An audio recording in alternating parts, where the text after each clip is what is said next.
What is up, everyone? Welcome to the FAA podcast. Great weekend of football.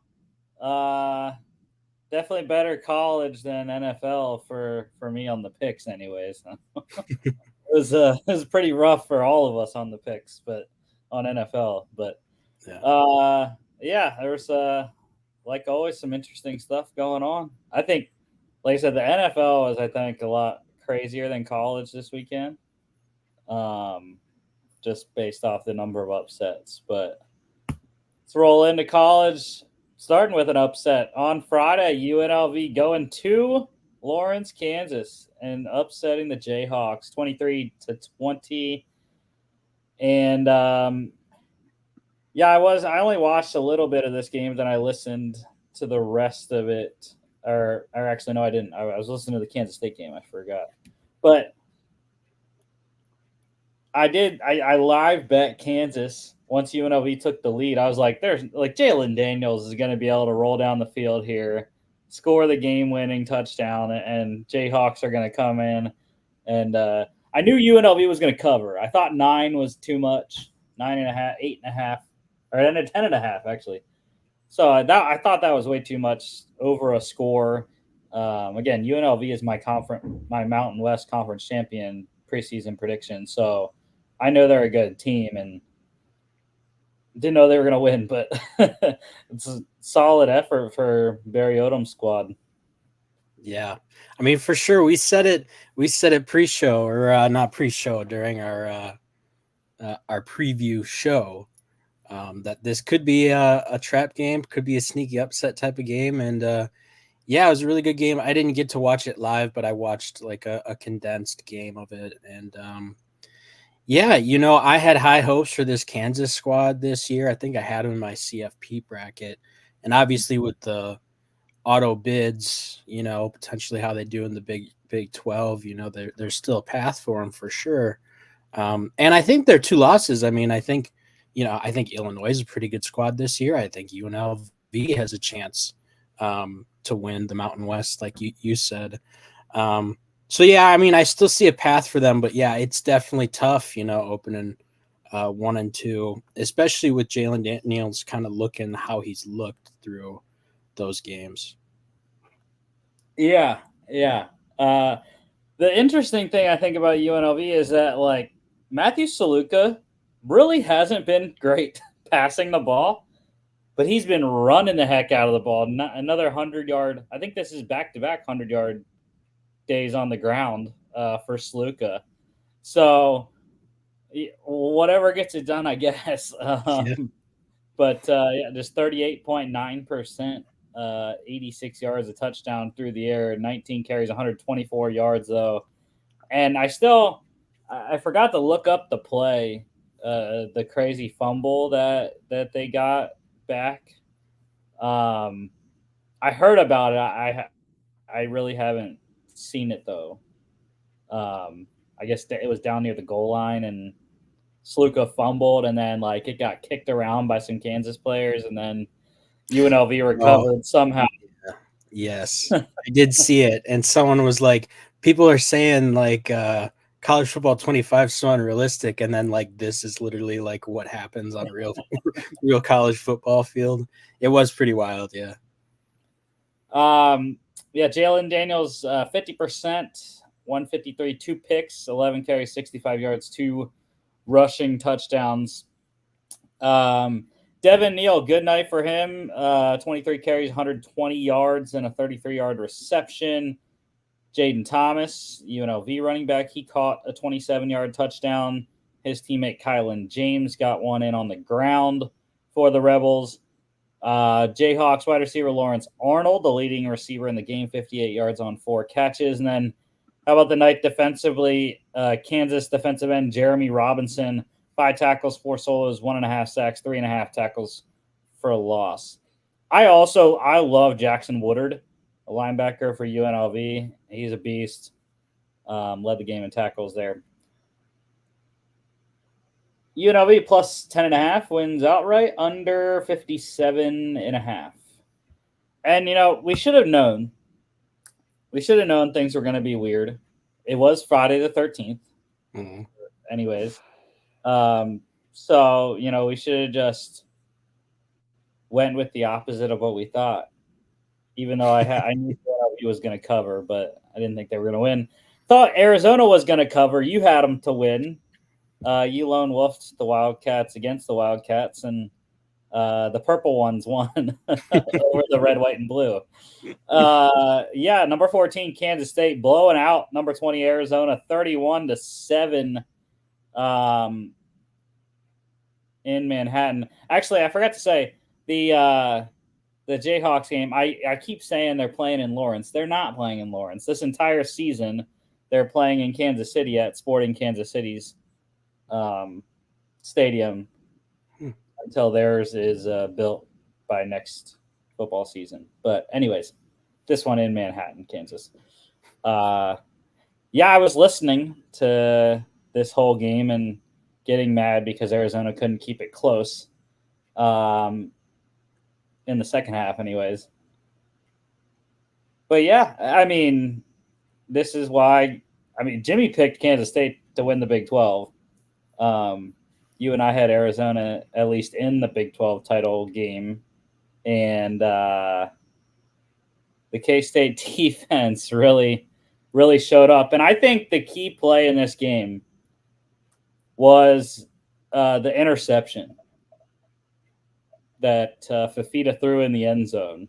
Because I think once that happened, stalled Arizona's drive, K-State went down and scored, and it was Kansas State from there on out. Yeah. In our picks, I said I stuck to kind of my preseason rankings, and man, I think I underrated Kansas State going into this year. Man, they have looked awesome.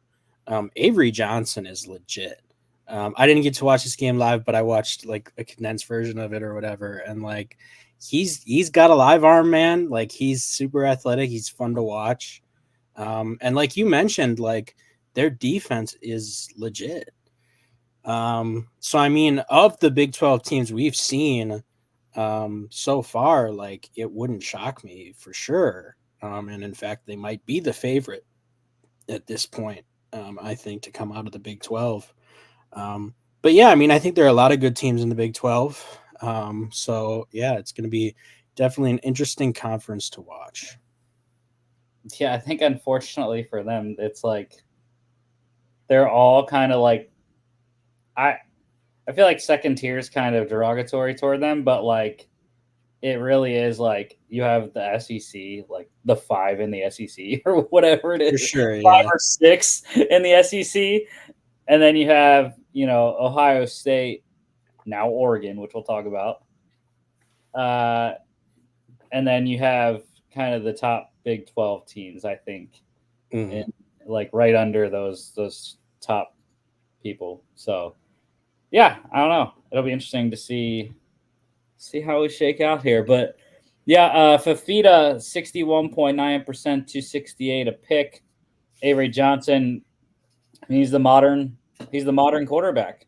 60.9%, 156, 2 touchdowns, 17 carries, 110 rushing yards. That's today's quarterbacks for you. DJ Giddens led the game outside of Johnson there on the ground, 17 carries, 86 yards, a touchdown.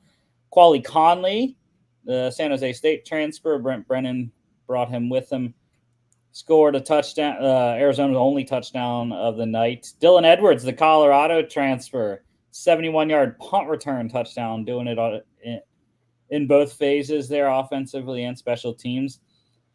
And I mean, it didn't really matter. Arizona lost, but T-Mac's going to keep rolling. 11 receptions, 138 yards. He's a freak, man. Yeah. He's going to get his. And I mean, look at he accounted for over half of Fafita's yards. 138 out of 268. So I mean, that's crazy. Just his size, but like he's such a smooth mover too. It's just you can tell, like, okay, like that's a different dude, like out there. Mm-hmm. Yeah, and then it was a touchdown tight end party from Avery Johnson as he threw 1 to tight ends Braden Lofton and Will Swanson. And I know the announcers mentioned that kind of early on in the game. They were like, "Yeah, Kansas State has like 4 tight ends that they like." So like, wow, okay. Yeah. Defensively, there wasn't a ton, so I am just gonna go with the top guy there, or the I'm gonna go with DJU's brother, Arizona defensive lineman Ta'itai Uyangulele. 3 tackles, all of them solos, a sack, tackle for loss. I didn't know he had a third brother. I I knew guess he has Mateo, which I'm not sure where he ended up. I think he's like a true freshman somewhere, right? But I didn't know he had a third. he's at Oregon, I think, still. Mm. Or Oregon State. No, he stayed at Oregon State. Mm. No, I mean, I would assume. I mean, I would assume that's another brother. I mean, Yeah. you know, That'd be funny. No relation. Like he's a distant cousin. Kansas State though -9.5 covered easily, under 61.5. On to Saturday. Roll Tide, number 4, Alabama, 42-10 at the bounce in Wisconsin. Yeah, I don't know why people were like thinking this was going to be a game. Like, it was a 16-point spread. I was surprised it was even that low, and I knew Bama was going to do this. Like, I don't care if they struggled against UCF. They struggle in USF every year, so it's fine. It's a normal thing. But I knew Wisconsin didn't have the pieces to be able to stop Milroe in the offense. Yeah. Yeah, the problem is it's the hope that kills you, right? So I didn't have like any hope going into this game. And then they came out and they like looked pretty decent. I think on the first drive they went down, were able to kick a field goal, and then I think, in that first quarter, I think they had maybe a stop or two. So I was like, hey, look at and then Tyler Van Dyke, like I think he tore his ACL. I'm not sure if they confirmed that or not, but like that's the wide belief. He came back in crutches. He's probably out for the year, which is, I mean, kind of what happened to. It wasn't a torn ACL for Tanner Mordecai last year, but he was basically out for like most of last season too. So yeah, the Badgers are going to be operating without their vet transfer that they brought in. Yeah, I mean, it's just, it's Alabama's a program that's operating like at their peak. Kalen DeBoer, like they were talking about it, like during the game. He's won everywhere he's been, and now he's at a program that has all of the resources at his disposal to dominate. And yeah, they were able to do that. So yeah. I mean, again, that was another thing. Like, everyone was like, "Oh, Bama's gonna suck. They don't have Saban anymore." I'm like, no, they're not. Yeah. Kalen DeBoer is one of the best coaches in college football. Mm-hmm. It's not going to matter. The big question for me for Bama was Milroe early in the season.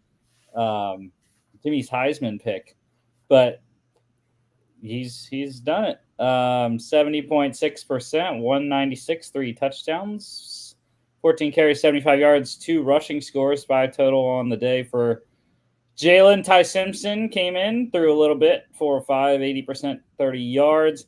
Mentioned Van Dyke, perfect before he got hurt, 5 of 5, only 16 yards though. And then Braden Locke came in 50%, 125, and a touchdown. And hey, man, I heard it last year. Everyone was like, "Yeah, Braden Locke, he's lit." I was like, all right, whatever. We'll see how he has progressed from last year, but yeah, I mean, he settled down towards the end of the game, but I mean, by that point, like all the pressure was off anyways. Yeah, I don't know. I think you can just kind of tell he's limited athletically. Like, so I'm not sure, there's only so much you can do, but I mean, he is going to be the starter going forward because they said that he held TVD pretty close towards the end all the way in terms of the QB battle. So I'm sure they're going to stick with him going out. And yeah, I mean, he's going to – it's his job to lose at this point. Trial by fire. Gotta love it. Guy I really like, J.M. Miller, man. This kid's a sophomore. He popped off last year, and I kind of noticed him a little bit, and now he's been doing really well as one of the leading ball carriers for Bama this year. 9 carries, 71 yards, lead the game in rushing outside of Jalen Milroe there. Also scored a touchdown. Will Pauling did lead the game in receiving for Wisco. 9 catches, 83 yards, and a touchdown. And I feel like I say this every single week, but dude, these freshman wide receivers, man. Ryan Williams is another one of them. Kid's 17 years old. He's not even an adult yet. Yeah. 4 catches, 78 yards, a touchdown on the day. Jalen Milroe also throwing touchdowns to Washington transfer wide receiver Jeremy Bernard and Washington tight end transfer Josh Cuevas. Defensively, I'm going to go with Alabama defensive lineman LT Overton. 6 tackles, 2 solos, a sack, tackle for loss, and a pass defensed. Alabama minus 15.5 covers easily, over 47.5. Number 13, Oklahoma State Pokes 45-10, rolling over Tulsa, and Alan Bowman, pretty nice day, 77.4%, 396, 5 touchdowns. Did throw the interception, which probably cost him a perfect passer rating, perfect QB rating, but yeah, I mean it was expected again. Overmatched opponent, and not really else much to say about this game. Yeah, a beatdown, kind of an interstate rivalry a little bit, but you know, you see the difference in talent at some point, and yeah, for sure. But I mean, I've been super impressed with what OK State has done, like to start this year. Another team that I think I underrated too much. In kind of our preseason rankings, and who has a good shot at winning the Big 12. Again, I think they are not going to win the Big 12 because of limitations with Alan Bowman. I know he had a great day, but there are some mechanical issues that I think will cost him eventually, especially when they get into Big 12 play. Hence why I have him graded as a 6th, 7th rounder. But Oklahoma State also getting Garrett Rangel in the game, 50%, 35 yards, 2 carries, 14 yards. Tulsa playing 3 QBs on the day. Kirk Francis, their starter, 45.2%, 153, 1 pick. Stephen Kittleman, I think he actually came in 3rd, but completed both of his passes for 53 yards, 2 carries, 11 yards, and a rushing touchdown. And Cooper Legis, the Utah State transfer, 2 of 3, 66.7%, 30 yards there. Oklahoma State running back Trent Howland, the Indiana transfer, leading the game in rushing, 10 carries, 53 yards. And his teammate running back Stacey Vilahai, touchdown on his 5 carries. That's an interesting stat line. 5 carries, minus 1 yard, and a touchdown. That's nice. Oklahoma State wide receiver DeJon Stribling, the Washington State transfer. Massive game for him, 7 for 174 and 2 scores. Other touchdowns from Bowman going to wide receiver Talon Shatron, who had a 100-yard day, 3 for 110 and a touch. The consummate veteran Brennan Presley, and then tight end Josh Ford got in on the party as well. Defensively, I'm going with Oklahoma State safety Kendall Daniels, 2 tackles, a solo, 1 sack, 1 tackle for loss, and a pass defensed. Oklahoma State minus 17.5 covered easily, under 62.5. All right, the first competitive game of Saturday. Um, Number 16 LSU squeaking one out in Columbia, South Carolina, 36-33. Um, yeah, I thought LSU would cover. I had them to cover the 6.5 ish. Um, I just wasn't confident. I thought they had a better team and wasn't as confident in all the hype around Lenora Sellers. But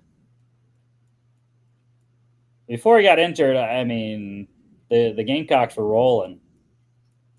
But you got to give credit to LSU and Garrett Nussmeier for playing his butt off in the second half and getting the Tigers the win, though. Yeah, yeah. I watched this game kind of in my periphery. I had it on like another screen while I was watching the Badgers, but yeah, it was tough because it kind of felt like South Carolina was the better team, but they had a lot of like mistakes and self inflicted wounds that kind of kept LSU in it. And yeah, I mean, like you said, to LSU's credit, they took advantage of those opportunities. They hung in there. I could see it being like a galvanizing type of win, on the road, close, coming from behind. So yeah, I mean, if fun game to watch, for sure. Yeah. Garrett Nussmeier there, 60%, 285, 2 touchdowns, a pick, and a fumble. Lenora Sellers, though, I feel bad for the kid because I was highly impressed. Again, the passing numbers aren't really there, but he's a redshirt freshman, I believe. 56.3%, 113, a pick through the air. But on the ground, he was dominant. 10 carries, 88 yards, 2 touchdowns, and a fumble. Robbie Ashford coming in, the Auburn transfer, 50%, 42 yards, and 11 carries, 11 yards, and a fumble. Rocket Sanders was a rocket for South Carolina. 19 carries, 143 yards, 2 touchdowns, and 11-yard reception as well. The one big play, I don't remember how long it was like a 66-yard touchdown or something like that. Man just bolted once he got to the sideline, and no one was going to catch him there. So great day for him. 2 touchdown day for the freshman. I think he's a freshman, as far as I remember. LSU's running back Caden Durham, 2 touchdowns on his 11 carries. His teammate running back Josh Williams getting in the end zone as well. LSU wide receiver Aaron Anderson leading the game in receiving, 96 yards on 5 catches. Wide receiver Kyron Lacey, tight end Mason Taylor catching touchdowns from Nussmeier as well. And how about the day defensively? LSU defensive end Braden Swinson, 5 tackles, 4 solos, 3 sacks, 3 tackles for loss. He's had a great start through the first 3 games. I don't remember last week, but I remember he was a force in the USC game. I don't think he actually got a sack in that game, but he got a ton of pressure on Miller Moss. South Carolina plus 6.5 covered, over 48.5. Easily 69. That one. Number 17, Michigan, 28-18 over Arkansas State. And I will reiterate what I said on Friday. Michigan's not a top 25 team. I mean, come on, dude.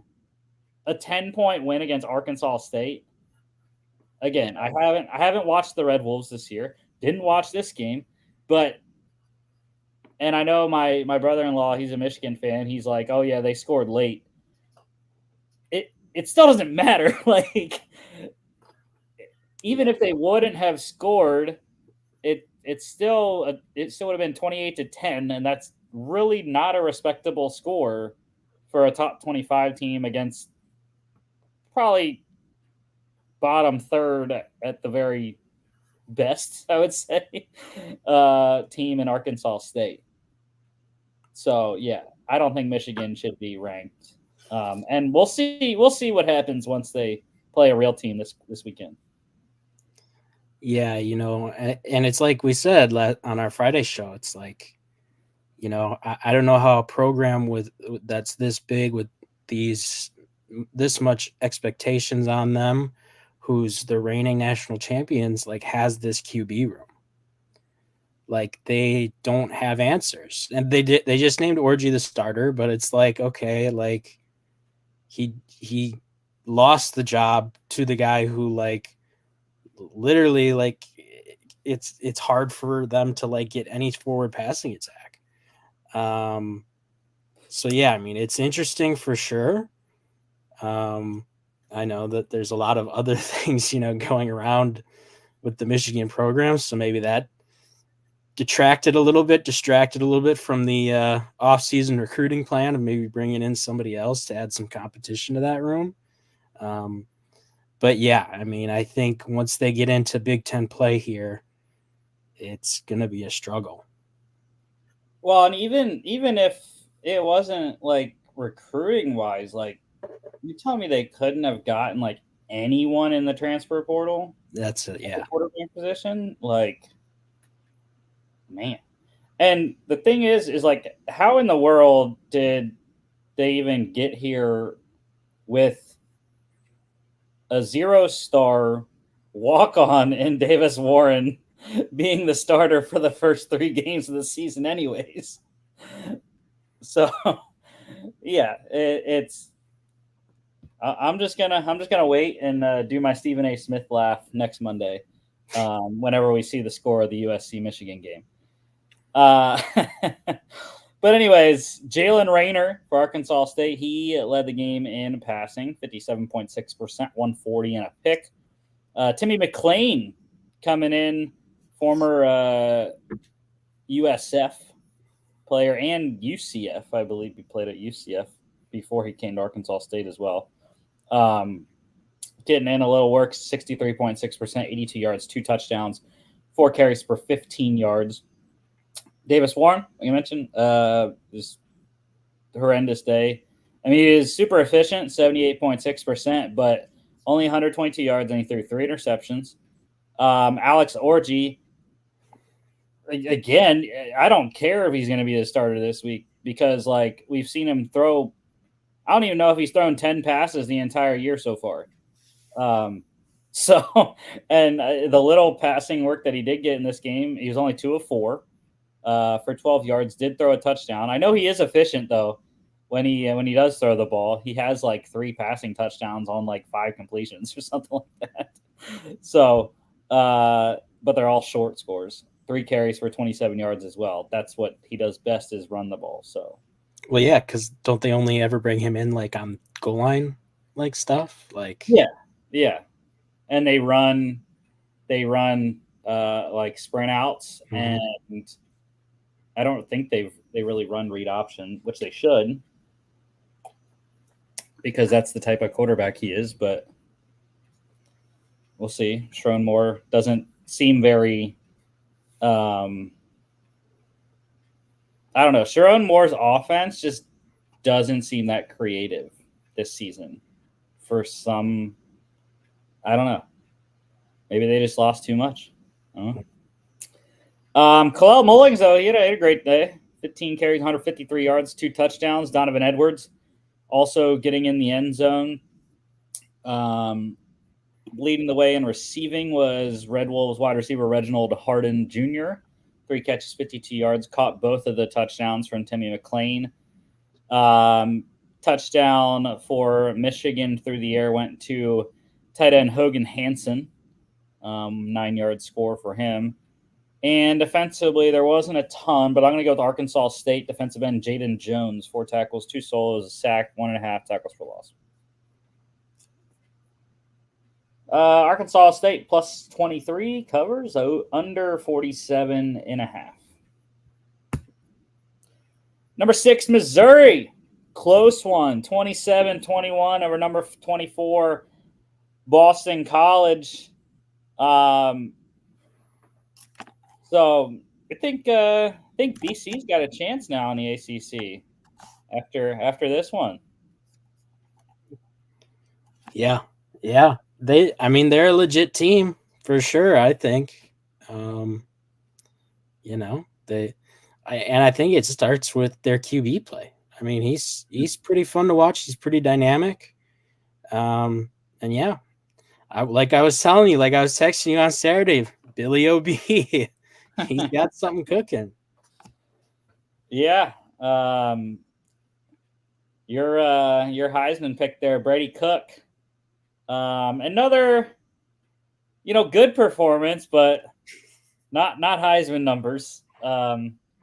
Especially when you're in a top 25 matchup, you want to get those numbers up in the important games here.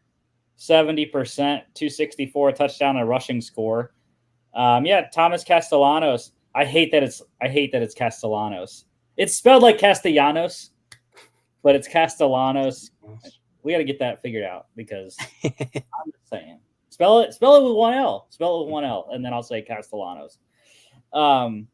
Anyways, 57.1%, 249, 3 touchdowns, 2 picks, 16 or 13 carries on for 16 yards there. So that was a great job by the Tigers defense, though, containing him in the rushing attack. That's his most dangerous aspect, I think, as a young quarterback right now. The passing game's not refined totally, so to limit him to 16 yards, obviously it's kind of misleading with college stats where they count sacks as minus rushing yards, which I don't know how many times they sacked him, but would have to think that factored into it. But still, I think it was a good day for the Missouri defense, holding him on the ground and getting 2 interceptions off him, and probably what won the game, I guess. Missouri, though, running back Nate Noel, big day on the ground, 22 carries, 121 yards, and a 9-yard reception. Luther Burden finally gets a good game. We've been waiting on him. 117 yards, 6 catches, and a touchdown. Also scores from Castellanos through the air, 67-yard touchdown to wide receiver Reed Harris. UNC transfer tight end Kamari Morales caught one on his 2 catches, and then wide receiver Jared Bradley caught a 12-yard score as well. Defensively, there wasn't a ton. We go with BC corner Amari Jackson, 6 tackles, 3 solos, 2 pass defense. BC plus 14.5 covered easily, under 51.5. Number 9, Oregon. My goodness, 49-14 over Oregon State in the Civil War, and I guess the Ducks finally woke up. Yeah. Where was this? You know what I mean? It's like they took the governor off. You know what I mean? Like we were waiting for them to open it up a little bit. Yeah, the one game I was like super confident, Oregon State plus 17.5. It was like fantastic. But yeah, I mean, and the thing is, like, Oregon State was in it. It was 22-14 at halftime. Like, they were there. And I don't know, like, what happened. It's just, like, I guess they just couldn't keep up. Or something happened. Dan Lanning got his defense together, and I don't know. But, yeah, I mean, this is the Oregon team we thought we were going to see, and we'll see if it can continue or not. But going into to Big Ten play soon, it has to if we want to be right. Looking, yeah, if we want to confirm our priors, they're going to have to do this. But yeah, Dylan Gabriel was fantastic. 83.3%. Started the game off, I think 11 for 11. 291, 2 touchdowns, 4 carries, 64 yards, a rushing touchdown. Giovanni McCoy, the Idaho transfer, I was kind of surprised. I thought he should have gotten like some intel from his former coaches, on how Idaho played Oregon, first game of the season. Yeah. But I guess it worked for the first half. But yeah, 64.7%. 172, 6 carries for 52 yards. Oregon running back Jordan James leading the game in rushing, 12 carries, 86 yards, 2 touchdowns, 2 catches, 0 yards. Noah Whittington got a touchdown on the ground for the Ducks, and then Jaden Lamar big receiving score for him on one of his 2 catches. Anthony Hankerson got 2 scores, scored both of the Beavers' touchdowns on the ground. Oregon wide receiver Tez Johnson, 100 yards day for him, 7 for 110. His teammate wide receiver Trayshawn Holden catching the other passing score from Gabriel there. And then defensively, I'm going to go with Oregon linebacker Tatum Tuioti, 7 tackles, 4 solos, a sack, 2 tackles for loss. Oregon minus 16.5 covered easily, over 50.5. Number 15, Oklahoma, 34-19 over Tulane, and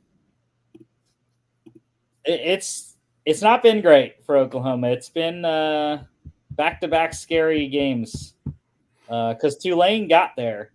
They were there, and the Sooners pulled away with 10 straight points to end it. But against Houston last week, against Tulane this week, it's like, is Oklahoma ready for the SEC play or not? Because it doesn't look like it. They're going to find out this week. Because there's another team that's looking like a buzzsaw, so they're going to have to be. Luckily, I mean, they get some help with it being in Norman. But yeah, that's going to be a fun one to talk about on Friday. Yeah, Jackson Arnold, not great through the air. 62.1%, 169, a touchdown, a pick, 14 carries, 97 yards, two touchdowns. Excellent day on the ground for him. Darian Mensah for the Green Wave, 43.8%, 166, touchdown, a pick, and a fumble. Mekhi Hughes led the game in rushing outside of Arnold there. 19 carries, 71 yards, and 2 catches, 13 yards, and a receiving touchdown. Taylor Tatum, he had a 2-touchdown day for the Sooners, 1 on the ground and a 9-yard receiving score. Purdue transfer wide receiver Deion Burks leading the way through the air, 7 catches, 80 yards for the Sooners there. And Tulane's touchdown from Mensah went to tight end Reggie Brown, 7-yard score there. And there's 2 defensive players for me, one on each side. Linebacker Tyler Grubbs, I love him. He's a beast. 6 tackles, 4 solos, a sack, tackle for loss, 22-yard pick 6, which was just a horrendous throw by Jackson Arnold. I mean, he threw it right to him. I don't know where he was trying to throw the ball, but it went right to Grubbs. You can do your Paul Allen impression. Throw it right to him. Throw it right between the old 2 and the 6. And then how about Oklahoma defensive lineman R. Mason Thomas? That's fantastic name. R. Mason. I don't know what the R stands for, but 3 tackles, all of them solos, 3 sacks, 3 tackles for loss, and pass defense. Oklahoma covered minus 13.5, over 48.5. Number 18, Notre Dame. Y'all were crazy. I don't know how the hell you let me pick Notre Dame by myself, but y'all were smoking something that day because 66-7 for the Irish at Purdue. Yeah. They just need to let Riley Leonard run the ball. That's the issue. Triple option here on out. Well, I mean, that's the thing. Like, Notre Dame's passing offense hasn't been great anyways. So, and their rushing attack has been, whether it's been with Riley Leonard running it or the 2 backs, Love and Price, have been outstanding this season. So, I mean, I think that's Marcus Freeman has to make that change offensively and like, all right, let's go to a run-based approach because that's what works. And they don't have necessarily the weapons to throw the ball anyways. So, yeah, I would, as much as I love Riley Leonard, and I think Riley Leonard has the capability to be one of the best quarterbacks. It's just he doesn't have enough help. And there's really not a lot of separation in the receivers. So, yeah, I mean, run the ball. Why not? It works. I just want to know where the pride is, man. This is an interstate rivalry. You get 66 hung on you. I mean, look at the gulf. I mean, Notre Dame was only like, what were they, like 10-point favorites in this? Yeah, it went all the way down. It closed at 7.5. Like, what happened? I like, what do you even tell your team after this? After you were like underdogs, but like you were like, hey, we could maybe do this. After NIU was able to do this. Well, I Um, think I said something about that on Friday. I'm like, I think I said like Notre Dame, they're gonna be pissed. Like yeah, it's not gonna be a trend. Like they got their one out of the way. They got their one out of the way, and now they're gonna roll the rest of the year. Telling you. I don't know. I don't know. That scares me. I mean, I love Marcus Freeman. I trust him, but like, I don't know. They're still on fraud watch a little bit for me in terms of, you know, what their schedule, and That's their schedule's pretty easy on the rest of right. the way out. That's what I was gonna say. But For that's who? that's my point, is like when you start talking about the CFP and they're not in a conference and like things like that, it's like, I don't know. I don't know how much that NIU loss is going to loom. It's Louisville and it's USC. Those are the games. The only thing I would say though, at Georgia Tech could be sneaky. Um, and who knows what the hell Florida State's going to be by the time they come to South Bend on November 9th. I don't think it's going to be great. Whatever version you're seeing now, I don't think they're going to magically put it together, to be honest with you. Um, but I mean, Notre Dame does have to kind of win out now. You know what I mean? Like if they take another loss, I think it's kind of hard without competing in a conference. I think it's hard to make that point. I mean, I guess we'll have to see what the other contenders are, But again, they have to do it like this. yeah. They have to roll. And Mhm. like I said, I think they have a good chance to do that. I think they're still favored in every single game the rest of the way. Yeah, I mean, even against Louisville, ESPN FPI or not FPI, ESPN matchup predictor has them as a 70.7% favorite. Um, and at USC, they're a 50.4%.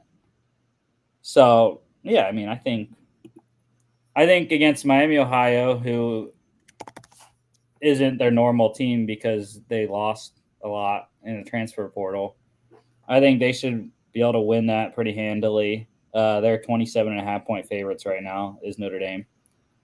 Stanford, I think they should kill them. They got to go to Annapolis, but I don't believe in Navy really.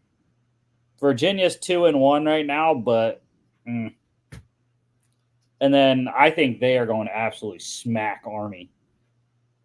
I don't care. Army's 2-0, I know, but I did not have high hopes for the Black Knights this year, and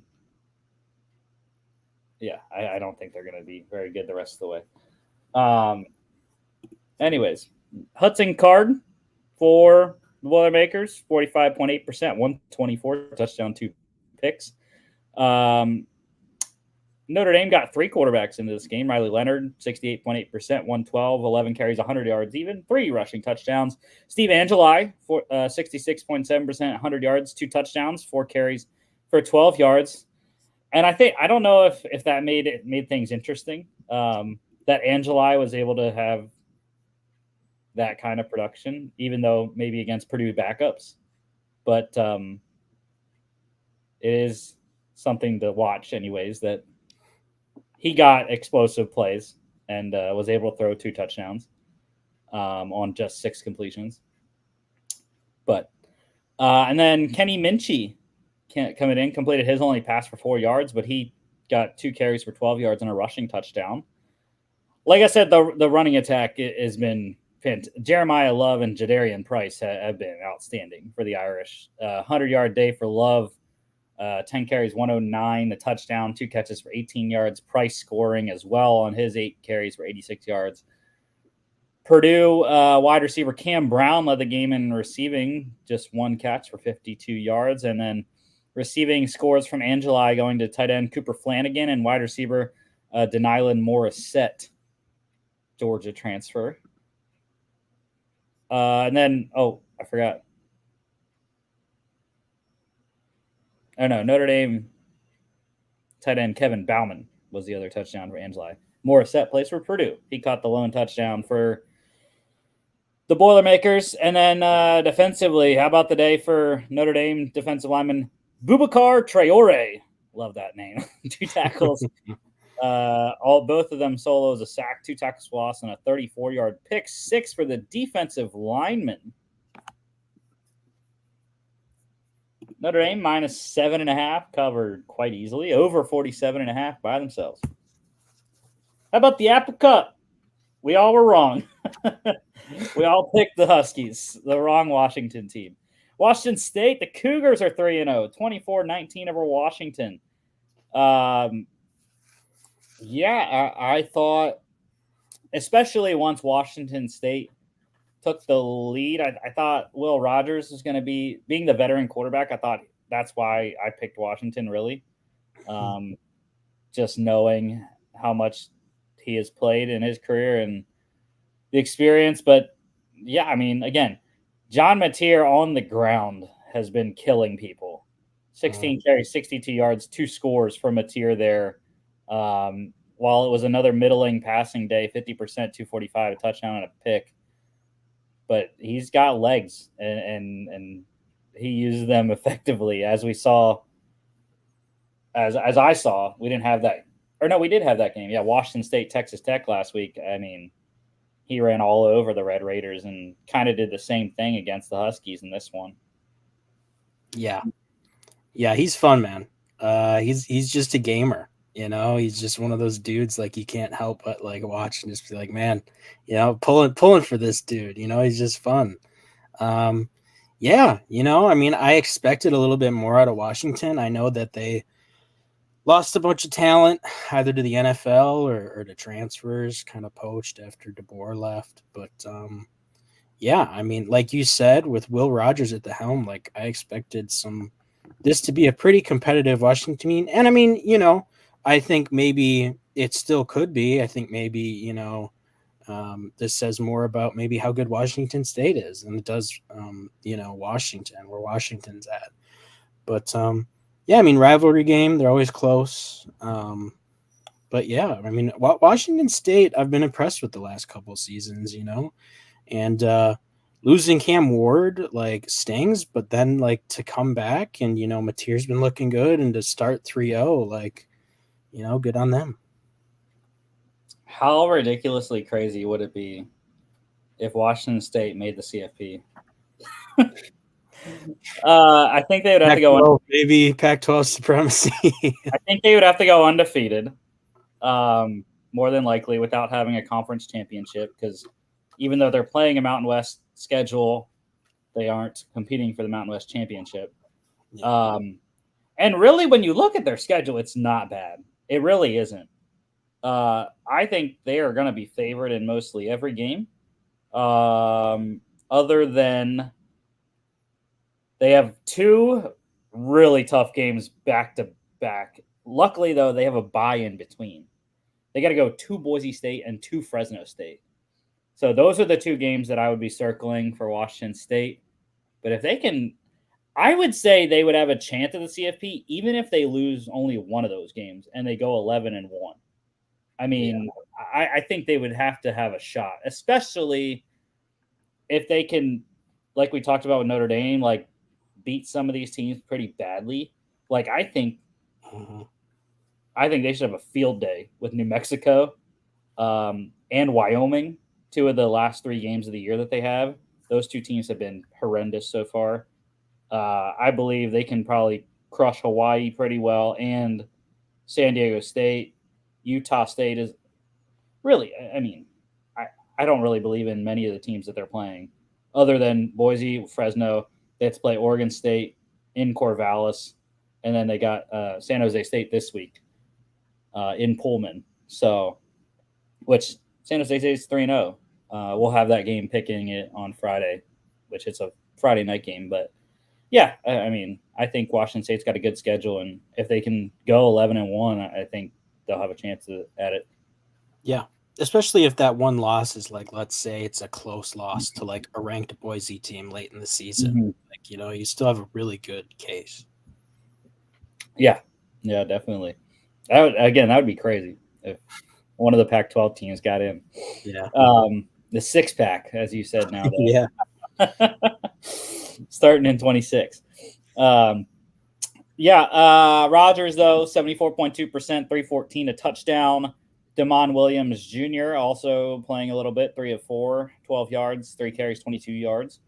Jonah Coleman, who Jed Fisk brought with him from Arizona, 14 carries, 75 yards, lead the game in rushing, 3 catches, 17 yards. Washington wide receiver Giles Jackson, the Alabama transfer. Big night for him. 8 catches, 162 yards, and a touchdown.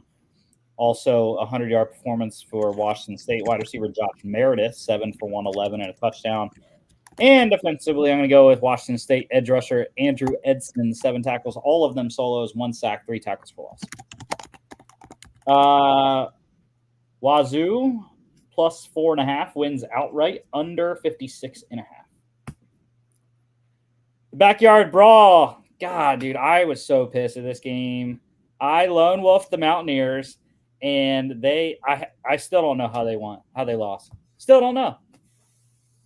They were up. They were up 10 points with like 4 minutes to go. It's the Narduzzi aura, man. I'm telling you.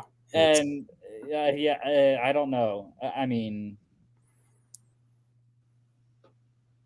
all they had to do was get 1 first down on their last drive that they had before the actual last one. I was like, dude, how? Like, I don't get it. I don't know. Yeah. But I will say, though, I was impressed by Eli Holstein. I have no clue where this kid came from. I have never heard of this guy's name before.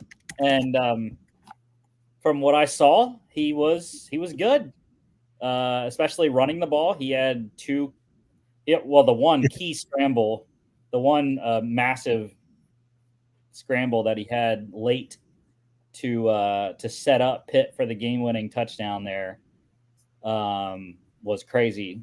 But yeah, I mean, Pitt's 3-0, and we'll see how they do in ACC play. Bama.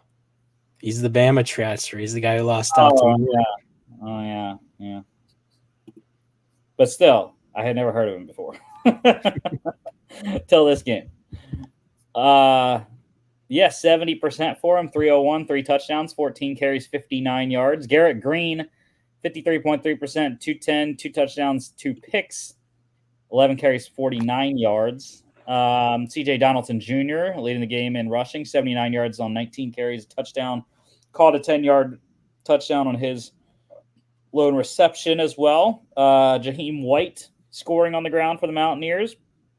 Pitt got a not really great day on the ground for the Western Carolina transfer Desmond Reed, but good day receiving-wise. Caught 2 touchdowns on 4 catches for 50 yards. Derek Davis Jr. scoring the game-winning touchdown for the Panthers on the ground on one of his 2 carries. Pitt wide receiver Kenny Johnson leading the game in receiving, 79 yards on 5 catches. Touchdown receptions for the Panthers going to wide receiver Dejon Reynolds. And then Mountaineers wide receiver Justin Robinson catching one of the Garrett Green touchdowns as well. Defensively, I mean, this is going to be another two-player one here, one on each side. Pitt linebacker Brandon George, 9 tackles, a solo, half a tackle for loss, and a 24-yard blocked punt return for a touchdown. And then I'm going to go with West Virginia defensive lineman TJ Jackson, 6 tackles, 3 solos, 1.5 sacks, 4 tackles for loss. Pitt plus 1.5 wins outright, over 61.5. Crazy. I'm not used to like backyard brawl being that high scoring. I'm back. 71 points in that one. Crazy. Intrastate rivalry, number 12, Utah, winning 38-21 over Utah State. And I told you Utah State was going to cover. It ended up higher than what we had on Friday.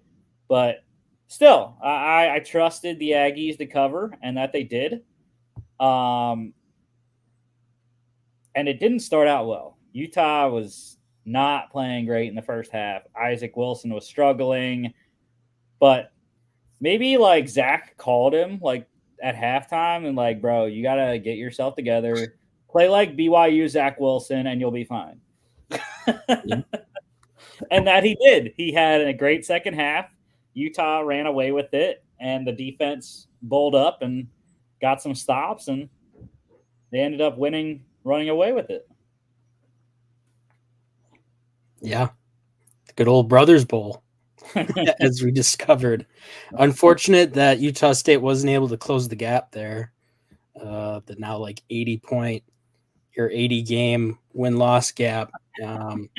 But yeah, I mean, decent showing. Utah's a really good team.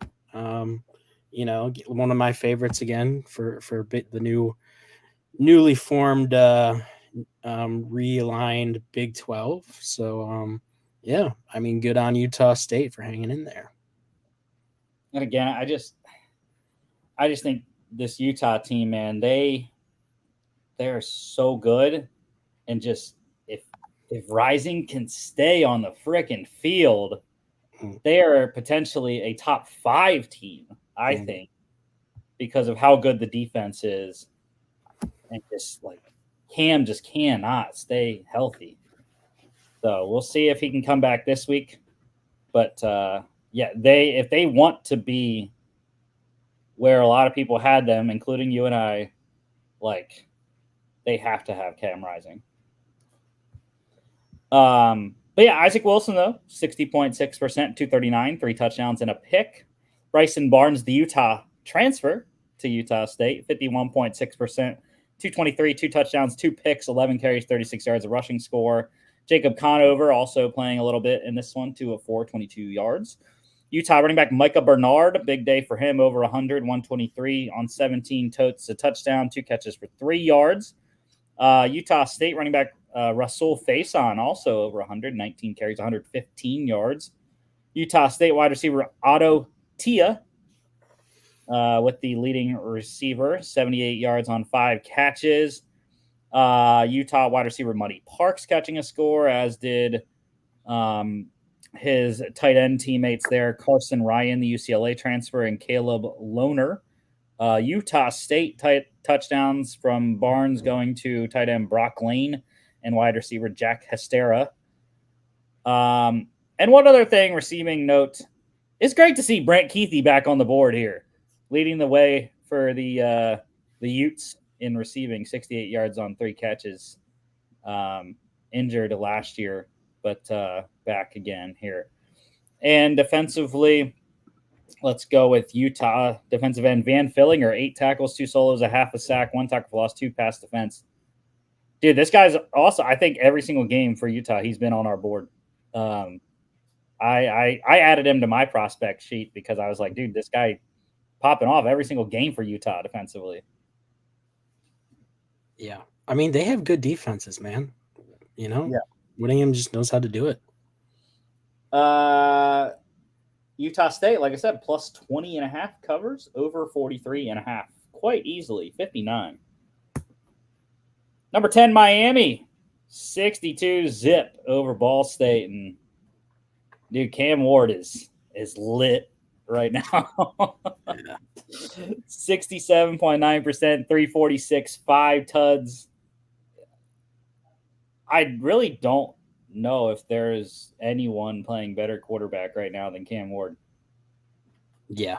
I mean, I think we're talking about a guy who's like doing probably the most to raise his draft stock, and it's necessary for sure, because I mean, there hasn't been many guys who have emerged, and the guys who we thought might be first round guys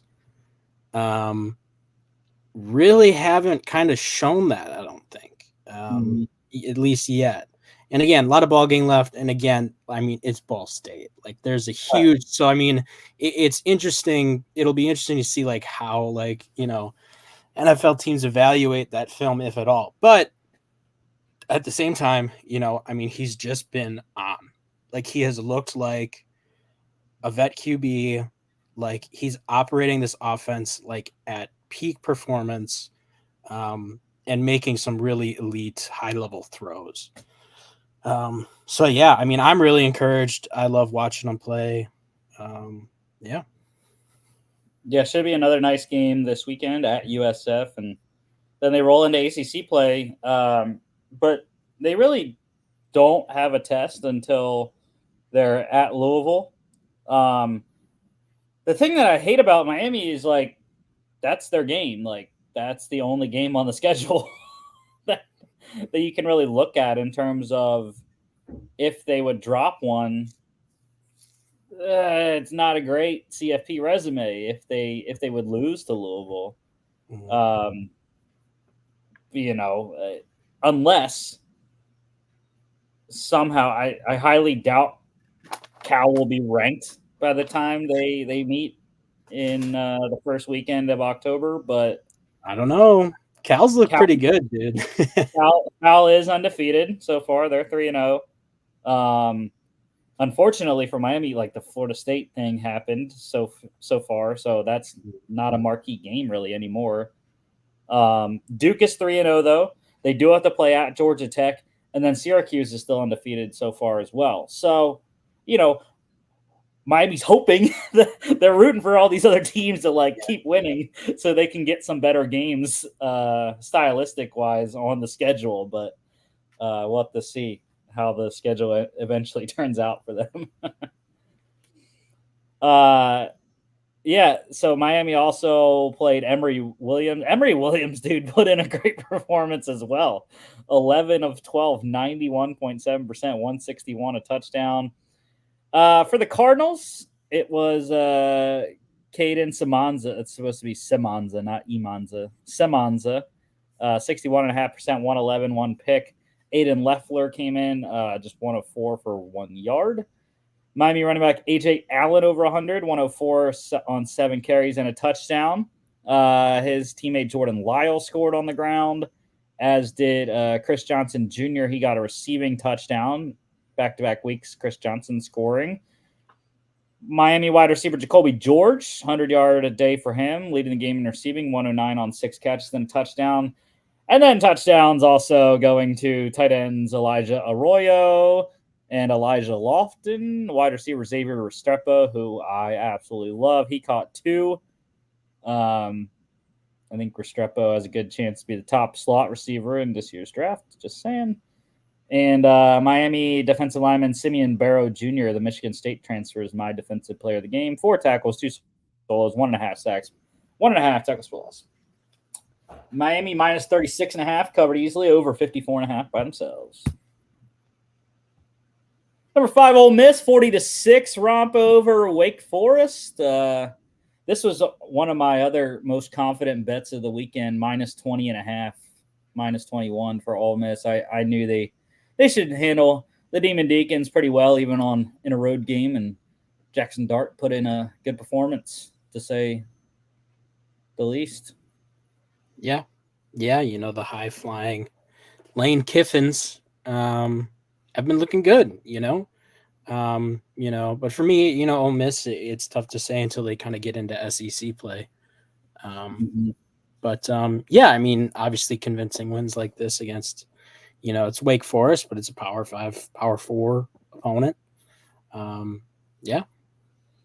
76.5% for Dart, 377, 2 touchdowns, a pick, 6 carries, 35 yards, and a rushing touchdown. For Wake Forest, the Boise State, actually FAU, I think was his last stop prior to Wake Forest, in between Boise and Wake there. But Hank Bachmeier I didn't even remember he went to Wake Forest, to be honest. I thought he was lost to obscurity. But yeah, Bachmeyer, though, the starting quarterback for the Demon Deacs, 56.4%, 239. Michael Kern also playing 2 of 3, 26 yards and a pick. Henry Paris Jr., great rushing night for the Rebels, running back, 148 yards on 23 carries, 2 touchdowns, 4 catches, 21 yards. Ole Miss wide receiver Trey Harris, he's another guy I really like at the receiver position this coming draft. 11 receptions, 127 yards, lead the game. And then Ole Miss got touchdowns from Jordan Watkins and Juice Wells as well from Dart. Defensively, I'm going to go with Ole Miss defensive end Jared Ivey, 6 tackles, 3 solos, 2 sacks, 2 tackles for loss. Ole Miss minus 20.5 covers easily under 65.5. Number 2, Texas, 56-7, demolishing of UTSA. And big one coming out of this one, Quinn Ewers injured, but prior to that, excellent, 87.5%, 185, 2 touchdowns, a pick. The other story coming out of this is like, bro, has Arch Manning arrived or what? Because my God. Yeah. I mean, he popped off. Yeah, it's unfortunate. Quinn Ewers is such a tough eval for me because, to be honest with you, like coming into this season, like I just don't, for me personally, like I hadn't seen it yet. Like I saw like a solid player, but like to me, I don't think he was doing a lot of crazy stuff that like put him in like, this is a good NFL prospect to me. But I was really encouraged by his play to start this season. In the Michigan game, I think he did a ton of high level stuff like negotiating the pocket, throwing kind of off angle, extending plays when he had to. I was like, that's what like I've really been wanting to see more of. But unfortunately now part of the calculus is like his injury history. Like he's had some trouble staying on the field. So it's going to be interesting how much that factors into his eval. And yeah, I mean, it gets even more interesting is like, okay, like how long is he going to be out? 1, and then 2, like if he's out during that time and Arch continues to just go nuclear, like you're going to have to make like a tough decision potentially. Which I mean, obviously it's a good problem to have if you're Texas, especially with how they've been playing. But yeah, definitely one to figure out. Unfortunately for Arch, I don't think there is a decision. I think, regardless of how Arch Manning plays, I think Sarkisian is going to go with Ewers. He's the veteran, and Arch is still young, and I would be hesitant because we've seen Arch struggle a little bit in the spring games the last 2 years. Was a lot better, obviously, this year in the spring than he was last year as a true freshman, but luckily for Texas, they don't have to play Quinn this week. Like, it's not a week they really have to play him. They're playing UL Monroe. I would start Arch, let him play. They're probably going to be up a bunch at halftime. Get Arch out of the game, play whoever the hell, Trey Owens, the true freshman there. Get him in second half. To be honest, I really wouldn't even say they have to play Quinn Ewers the next week either. They're hosting Mississippi State on September 28th. Mississippi State really hasn't been great this year. They just got boat raced by Toledo this week. Oh, yeah. Mississippi State rocked. They lost 41-17 to Toledo at Mississippi State, by the way. So yeah, I would say Quinn Ewers really has 3 weeks because they have a bye in between the Mississippi State game and then they go play the Red River rivalry in Norman. So again, or at the Cotton Bowl, I should say. It's not a home and away. So yeah, I would say really Quinn Ewers has almost 3 weeks to get fully healthy, which I think he should be by then. And again, I would start Quinn, regardless of how Arch plays. Yeah, I think that's fair. I mean, he's the vet. He's put up great numbers as well this year, so it would make sense. And my thing is like when you get to Red River and like you start the game and you start Arch, it's like, and he starts playing well. It's that thing where it's like, all right, well, if we pull him, he's might be just mentally like distraught after that. So, yeah, because I mean, once they get to the Red River rivalry, like it's on because they go, they have that game, and then after that, which it's very tough having to get up for that rivalry game, and then oh by the way, Georgia comes in the next week to Austin, so it's like that back-to-back stretch is going to be very tough. Even though I don't think you or I have really a big high expectation for Oklahoma. But anyways.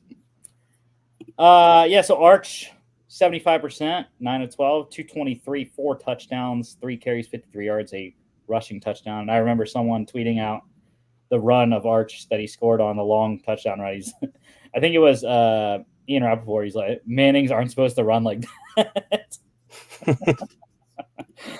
For the road run, I forgot to tell you, Texas, like I said, quarterback Trey Owens, the true freshman, 2 of 4, 19 yards there. UTSA quarterback Owen McCown, 72.4%, 132. Jarrett Gibson led the game in rushing for the Longhorns, 75 yards on 13 carries, a fumble, a 9-yard reception. Robert Henry scored the Roadrunners' only touchdown, a long rushing score, and another true freshman wide receiver here, Texas wide receiver Ryan Wingo lit it up, 127 yards on 3 catches and a touchdown. The Alabama transfer, Isaiah Bond, has been fantastic through 3 games, 103 on 5 catches, 2 scores. 2 scores also for Texas wide receiver Jonte Cook II. And then DeAndre Moore Jr. caught a touchdown for the Horns as well. Defensively, I'm going to go with UTSA. Or not UTSA, Texas, yeah. Linebacker Ethan Burke, 3 tackles, a solo, tackle for loss, 30-yard pick 6. Texas, minus 36.5, covers easily, over 56.5. Number 1, Georgia. Go Dogs. 13-12 over Kentucky in Lexington. And everyone overreacting, I think. But like Kirby Smart said, winning on the road in the SEC is not easy. And this is shades of 2022, which got me very excited. Once they won this game, I was like, bro, this is another year, because we had the same thing happen in 2022, man. Went on the road to Columbia, Missouri, and had a difficult time. They got the win, and they went on and won the national championship, their second in a row that year. So I'm not worried. They got a bye this week, so they can correct a lot of stuff that went wrong in this game, but not worrying about Georgia, not worrying about Kirby Smart getting his team coached up, and definitely not worried about Carson Beck. The big thing, I think, for Carson, even though it was a lackluster performance, they didn't turn the ball over. So against a very difficult Kentucky defense. So, yeah. Yeah, I just can't get over the decision to punt at the end of the the game there. Tell me about it. I live bet Georgia minus 1.5, bro. I was like, kick the field goal, Peyton. Yeah. Kick it. It's pretty insane to me. I think I follow this Twitter account it's like Scoregami, but it's the Cowardly Index, I think. One of the best Twitter accounts out there. They've compiled all the information on punting, and based on the historical decision to go for it or punt, they have an index on how cowardly you are to punt from where you are on the field. And they were like, this is one of the most cowardly punts in our model. Yeah, I mean, a win is a win. Obviously, they would have liked to do it in a more convincing fashion, but Kentucky's a scrappy team. And yeah, I mean, I think Georgia got unseated in the AP poll, right, by Texas. Yep. I Fire, think fire to that's the flames for Kirby. I love it. yeah, I think that's ridiculous. Like to me, they haven't, you know, done anything to. They're still my favorite to win the CFP until somebody unseats them. So They haven't lost a regular season game since 2020. yeah. Mhm. Right. Like I have no reason to like doubt this. You know what I mean? So And to be, I think I was at that. I think the last game that they lost, I was at. I think that was the South Carolina double overtime Rodrigo miss. I think, if I'm remembering right, I don't know, but I was at that game. Yeah. So maybe it's luck. Maybe I just don't go to another regular season game for Georgia ever because they keep winning them. But yeah, luckily they do have a bye because they got to go to Tuscaloosa next week. So thank God they have a bye. Yeah, but Beck here, 62.5%, 165 carries, 18 yards. Brock Vandergriff, the Georgia transfer, 51.9%, 114, 13 carries, 26 yards, and a fumble. Demi Sumo Karnbe, he's a JMU transfer, I believe, if I'm remembering right. Could be wrong, but nice night for him though. 98 yards on 22 carries, 2 catches for 12 yards. Dude, Trevor Etienne, I was so happy. We finally got to see a normal like workload for Trevor Etienne, and he impressed. 4.2 yards per carry on 19 carries and 11-yard reception. So very excited to see more of Trevor Etienne, and they're going to need him. Touchdown run for running back Branson Robinson as well in this one. Dom Lovett led the game in receiving, 89 yards on 6 catches. And defensively, I'm going to go with Georgia defensive lineman Tyrion Ingram Dawkins, 3 tackles, 2 solos, a sack, 2 tackles for loss. Kentucky plus 21.5 covers easily, under 44.5. Number 23, Nebraska beating up on Northern Iowa, 34-3, and everyone was like getting all hyped about Dylan Raiola in this game. Like, bro, they're playing Northern Iowa. Calm down. Granted, the they're the Wildcats, I think. yeah, Regardless, you and I did jump into the FCS top 25 poll this week. They did jump into the number 25 spot in the FCS poll this week, so they are now a top 25 team. But yeah, I mean Raiola played well, and they did what they were supposed to against the FCS team. So yeah. How do we feel about the Mahomes cosplay? Where do we land on that? No, I haven't. Well, I haven't watched enough, anyways. But you haven't seen what he does. Yeah, I know. But if he can, he's got to play like it though. Starting this week, big Friday night matchup against Illinois, top 25 match.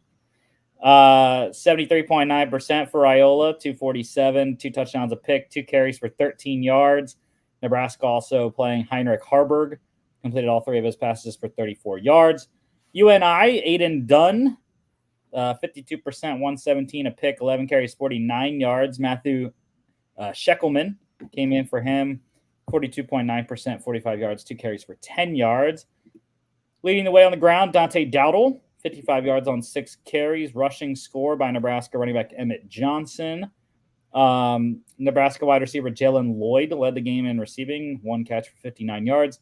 Raiola throwing touchdowns to wide receivers Carter Nelson and Isaiah Nair. And then he also got a rushing score from wide receiver Ja'Cory Barney Jr., 10-yard rushing touchdown there. Defensively, I'm going to go with Nebraska linebacker John Bullock, 9 tackles, 2 solos, 1 sack, 1 tackle for loss, and a pass defense. Nebraska minus 30.5, covered by the hook. They got it done. Under 49.5. I I try to tell you all about this game. I try to tell you, Indiana is a legit team, guys. 42-13 thrashing of UCLA in Los Angeles. Kurt Cignetti, dude, he has got these boys rolling. And I am so excited about the Hoosiers this year.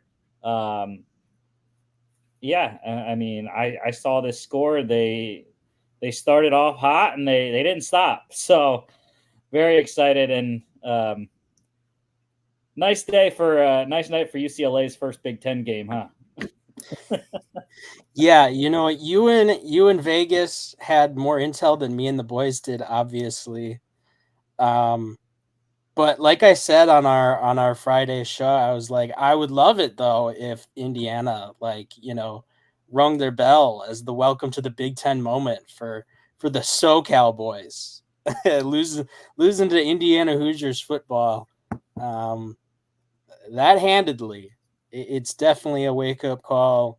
You're playing in the big boy leagues now, UCLA. So yeah, I love it. And yeah, I good on Indiana. I think, they had some good teams that I think were poached a little bit. So I mean, reestablishing, and I think it's always good for the conference when these teams can kind of be competitive. I will just say something right now. Indiana,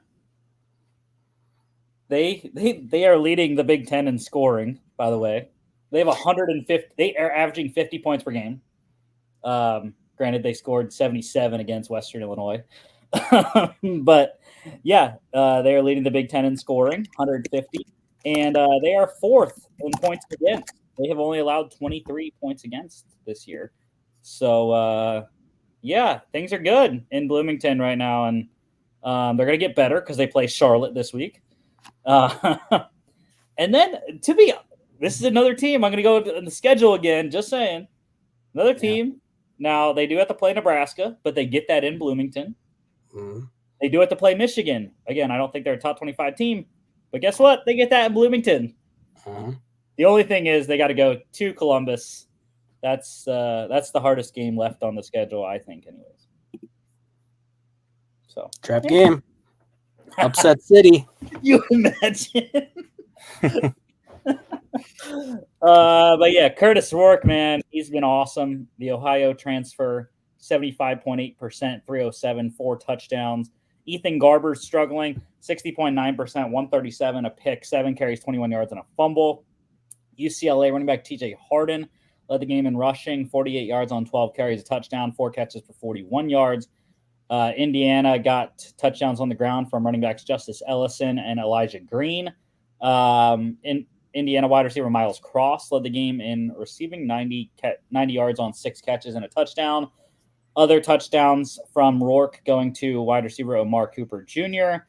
and wide receiver Keyshawn Williams caught 2. And defensively, I am going to go with Indiana defensive back Amari Farrell. 6 tackles, 3 solos, 1 sack, 1 tackle for loss, and a pick. Indiana minus 3.5 covers quite easily. Over 46.5. I got y'all on this one too. UCF 35-34 over TCU, and I live bet UCF because I was super confident KJ Jefferson was going to lead those boys down the field, score the game-winning touchdown. The UCF defense was going to be able to hold at the end, and that they did. It was a boat race early, man. TCU got up 28-7, and I was like, "Oh my goodness, UCF sucks." But they got some defensive stops. KJ Jefferson and the offense kept going. They kept playing the game, scored some points, and eventually overcame 3 blocked kicks. TCU blocked 3 kicks in this game. An extra point and 2 field goals they blocked. Ridiculous. I was like, bro, how do you let that happen more than once in a game? I don't understand, let alone 3 times. How do you not change the protection or something? But yeah, they got that done, and as you termed it, the Gus bus keeps rolling on to 3-0 for the Knights. Yeah. Yeah. I mean, good on them. I have been surprised, in our preseason shows and kind of in our early season picks here, I've said, I was like, I think it's going to be a little bit of a wake up call for these group of 5 teams, but I think they've been holding their own, and I think that's really good for the health of the conference. So, yeah, excited to see what they can do the rest of the way here. Yeah. So quarterback Josh Hoover was lights out. I was highly impressed by the Horned Frogs quarterback, 67.3%, 402, 4 touchdowns, and 10-yard carry. Like I said, though, Jefferson continued to play. Got the ground game rolling with RJ Harvey and kept going. 59.1% for KJ, 230, 3 touchdowns, 9 carries, 46 yards. RJ Harvey was outstanding. 180 yards on 29 carries, 2 touchdowns, also a 29-yard touchdown reception. TCU wide receiver Jack Besh, 200-yard performance on 9 catches and a touchdown. TCU also getting touchdown receptions from wide receivers Eric McAllister and Savion Williams, caught 2. One of them was a ridiculous catch. I've been impressed with a couple games I've seen of Savion Williams. And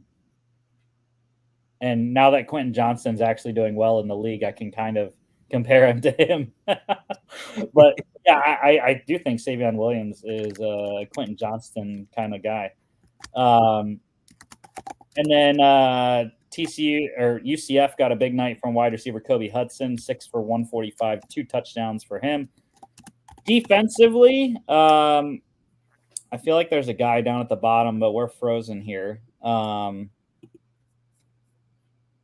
can reload the page real quick. Let's see.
Yeah. There he is.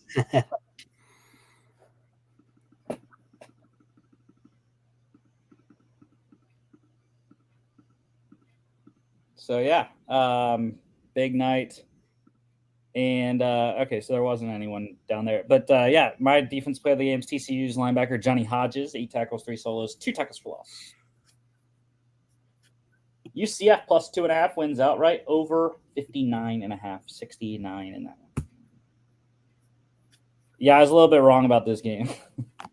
Number 7 Tennessee, 71-0 over Kent State. Hey man, we should have just played the second half. I like the second half score better than the first half. The Golden Flashes only lost 6-0 in the second half. I saw that. I wasn't even watching this game, but I saw that. It just kept going up. It's like 42-0 in the first quarter or something like that. Yeah. 65. Well, it was 66-0 at halftime. It's like one of the most absurd things I've ever seen. I was like, good Lord. Like, yeah. I mean, again, I just thought 7 touchdowns, like, for an FBS team. Like, that should have been a coverable thing for Kent State. But Tennessee said, hold my beer. Yeah. Don't ever disrespect Josh Heupel like that again.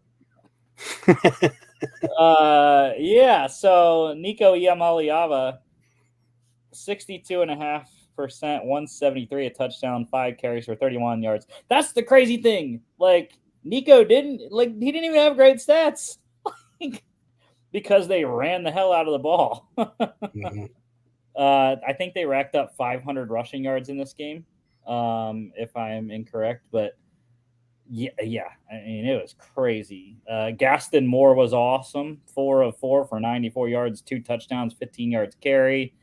Kent State, and then Jake Merklinger, 2 of 5, 17 yards, 4 carries for 21 yards.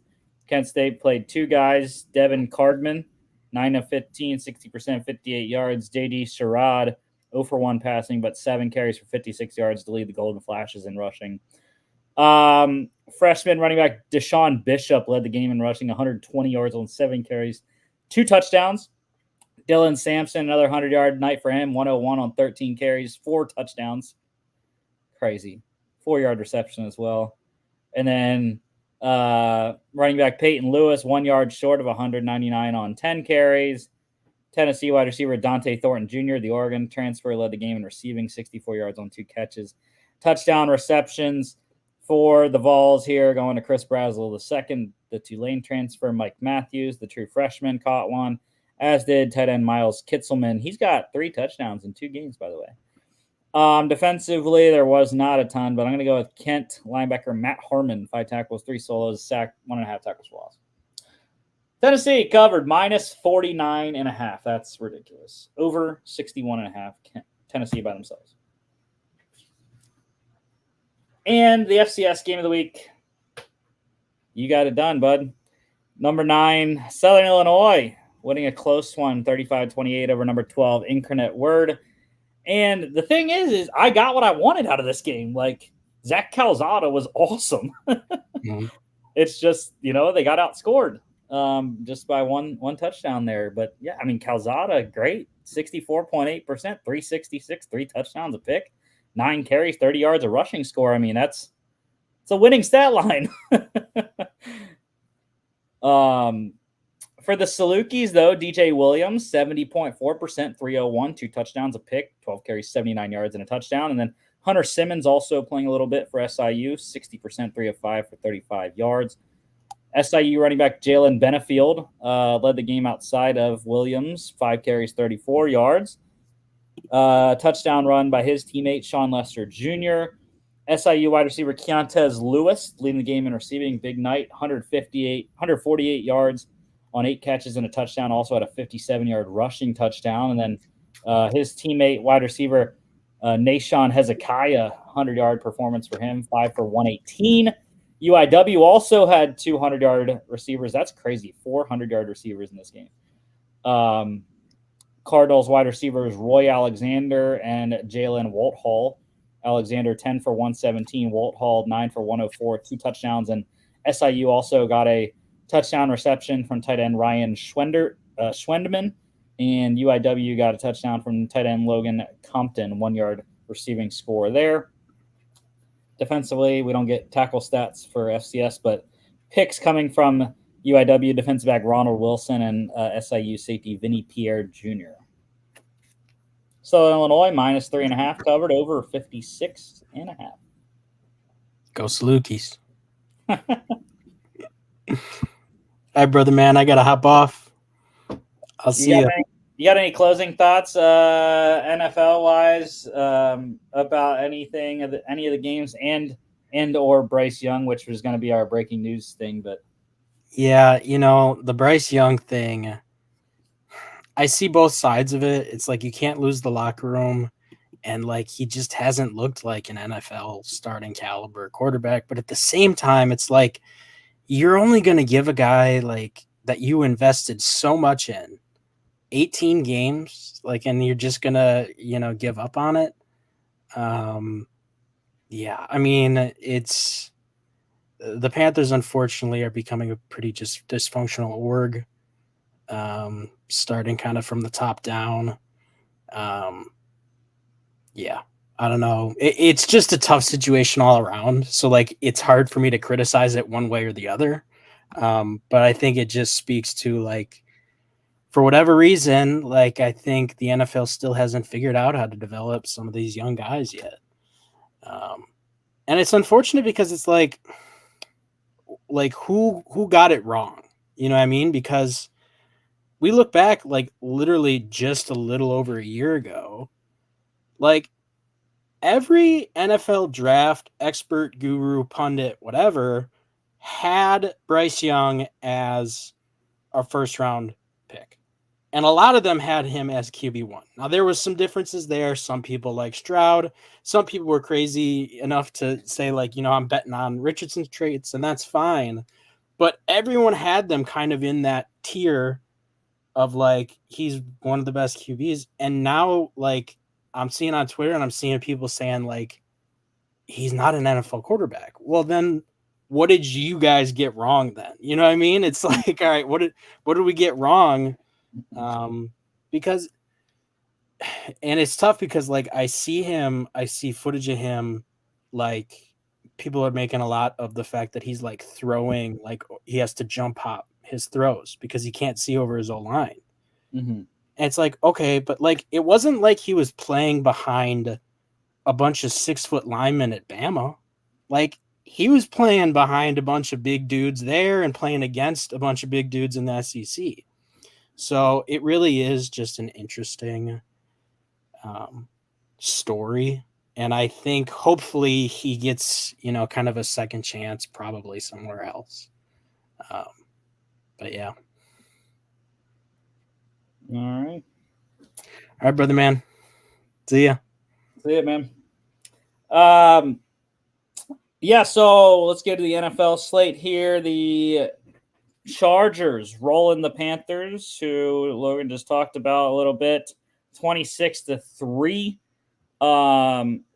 Yeah, and the Greg Roman offense continues to be really good for LA through 2 games. Rushing attack has been great. J.K. Dobbins, so happy for this guy, man. He is finally back producing like everyone thought he could in Baltimore. Getting the chance in LA, the second chance now for him in LA, and back-to-back 130-yard outputs for him. First Charger with 130-plus rushing yards in a 2-game span. But yeah, Justin Herbert really didn't have to do much, but was efficient. 70%, 132 touchdowns, a pick, 6 carries, 18 yards, and a fumble. Got to cut the turnovers out, but other than that, I think they're not asking Herbert to do a lot because they've been leading with the ground game because of that has been so potent. So it's been working for LA. We'll see how it does against the best defense they will play so far next week in Pittsburgh. But yeah, I've been impressed by Jim Harbaugh so far and Greg Roman, and the defense has been outstanding as well for the Chargers. For the Panthers, like Logan said, it is it has been very difficult.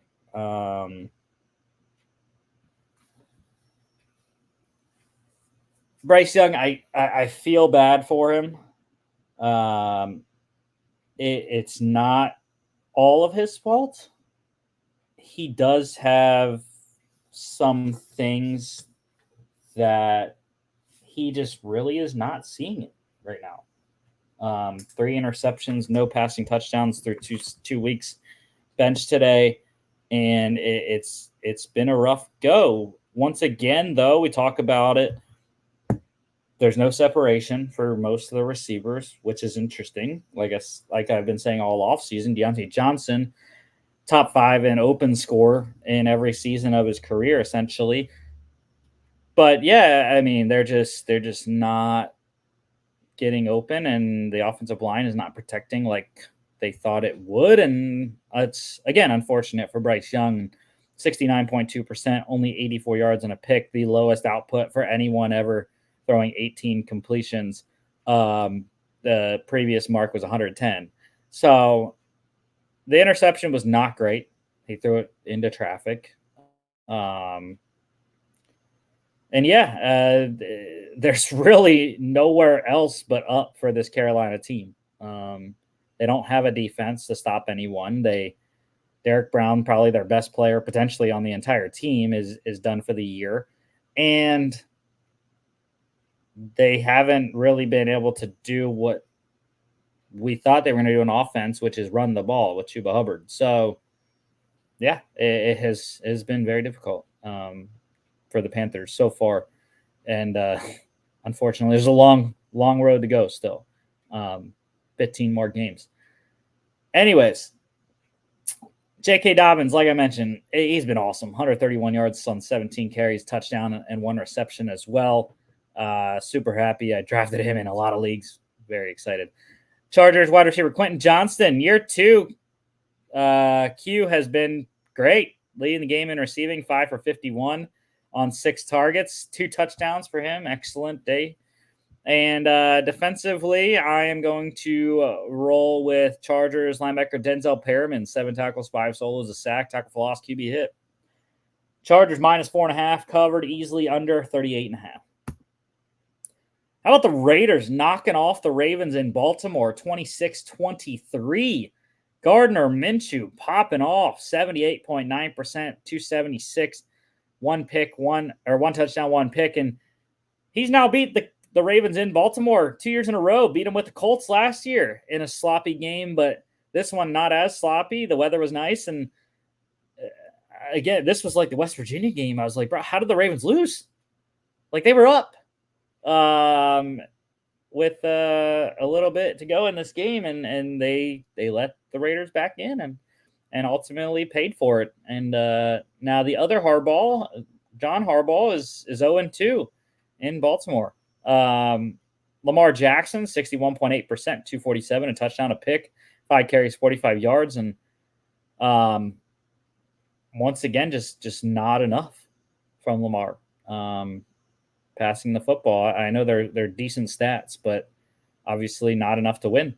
Derrick Henry, though, a lot better in his second game as a Raven, 84 yards on 18 carries, 1 touchdown, and a 12-yard reception. And I very much did not like the quote from John Harbaugh that said they didn't bring Henry in to give him 20 carries a game. I'm like, well, then why did you bring him in? Because giving Derrick Henry 20 carries a game is when he's most effective. You see 18 carries, 4.7 yards per carry. Like, that's the area, and like, you know, how high he needs to be in his carry count to really wear on defenders. Because if you only give him, 10 to 15 a game, I don't know if he's going to be able to be as productive. So I did not like that quote. What's interesting is the Raiders got this thing done without running the ball effectively. Zamir White, their leading rusher, with only 24 yards. Alexander Madison did score a touchdown on the ground for Vegas, 2 touchdowns in 2 games for him. But the players of the game for the Raiders were their weapons in the receiving game. Wide receiver Devontae Adams leading the game in receiving, 110 off 9 catches, caught 9 of 12 targets and a touchdown. The rookie tight end Brock Bowers, his best output so far, caught all 9 of his targets for 98 yards. Big day for Ravens wide receiver Zay Flowers, 11 targets, caught 7 for 91 and a touchdown there. Defensively, I mean, there's 3 guys. Those 3 at the bottom were everywhere. Defensive end Max Crosby for the Raiders, 6 tackles, 5 solos, 2 sacks, 4 tackles for loss, 1 pass defense, 2 QB hits. Ravens linebacker Odafe Owe, 5 tackles, 4 solos, 2.5 sacks, 2 tackles for loss, 3 QB hits. And then, crazily, Kyle Van Noy, the linebacker for the Ravens, coming back after missing just 1, didn't even miss a week. Fractured his orbital bone right around your eyebrow there, and played after not missing like the entire second half last week. But other than that, not missing a game with it. 3 tackles, all of them solos, 2 sacks, 3 tackles for loss, 3 QB hits. Excellent performance, even in a loss. Raiders plus 8.5, win outright over 42.5. Browns upsetting the Jags 18-13 at Trevor Bank Field. I could not believe it. And the Jags, this is all on them. Like they had multiple chances to get this thing done. They were in the game all day. Essentially, they were close enough for the majority of this one, and they really should have won based off how the Jacksonville defense was playing. Trevor Lawrence though has to be better. Only 46.7%, 220, 2 carries for 45 yards, no touchdowns for Lawrence. That's not good. Not how you're going to win games. And 0-2 for Doug Peterson's squad. It's very difficult. Luckily for them, the Texans are the only team that has won a game in the division. The Colts and the Titans 0-2, Texans 2-0. So there are chances to come back with 15 games to go. Browns quarterback Deshaun Watson. We finally got a little bit from Deshaun. 64.7%, 186, 5 carries, 20 yards, and a rushing touchdown. So that was something at least from Deshaun Watson in this game. Browns running back Jerome Ford led the game in rushing, 64 yards on 7 carries and a 1 reception. Travis Etienne getting in the end zone for the second straight game. Jags rookie wide receiver Brian Thomas Jr. leading the game in receiving, 94 yards on only 2 catches. Big 60-yard reception in the third quarter. Caught 2 of his 4 targets in this one. And defensively, how about the days for Jaguars defensive end Josh Hines-Allen? 4 tackles, 3 solos, 1 sack, 1 tackle for loss, 1 pass defense, and 4 QB hits. And then Browns linebacker Jordan Hicks, 3 tackles, all of them solos, 1 sack, 1 tackle for loss, 2 pass defense, and 2 QB hits. Browns plus 3.5 win outright under 41.5. The Jets squeaking one out for Aaron Rodgers' first win as a New York Jet. I guess technically he got the win in week 1 because he was the starter last year. But this is really his first win because he played the entire game. 24-17 over the Titans. I'm shocked that it even took that long for the Jets to get the win. They were down 17-10 at one point, scored 14 unanswered to win the game.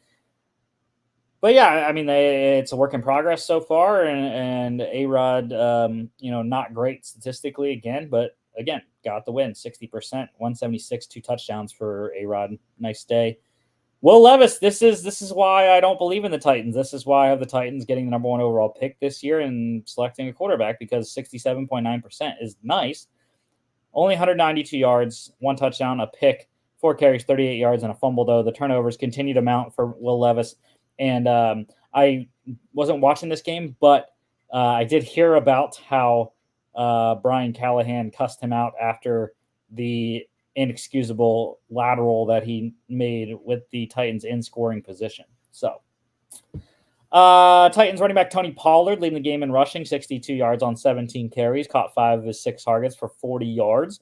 Breece Hall with a receiving touchdown, 7 receptions off 8 targets for 52 yards in the score. How about Braylon Allen, the 4th round rookie running back out of Wisconsin, 2 touchdowns on the day, 1 rushing, 1 receiving, and the youngest player, 20 years and 239 days in the NFL. He scored twice.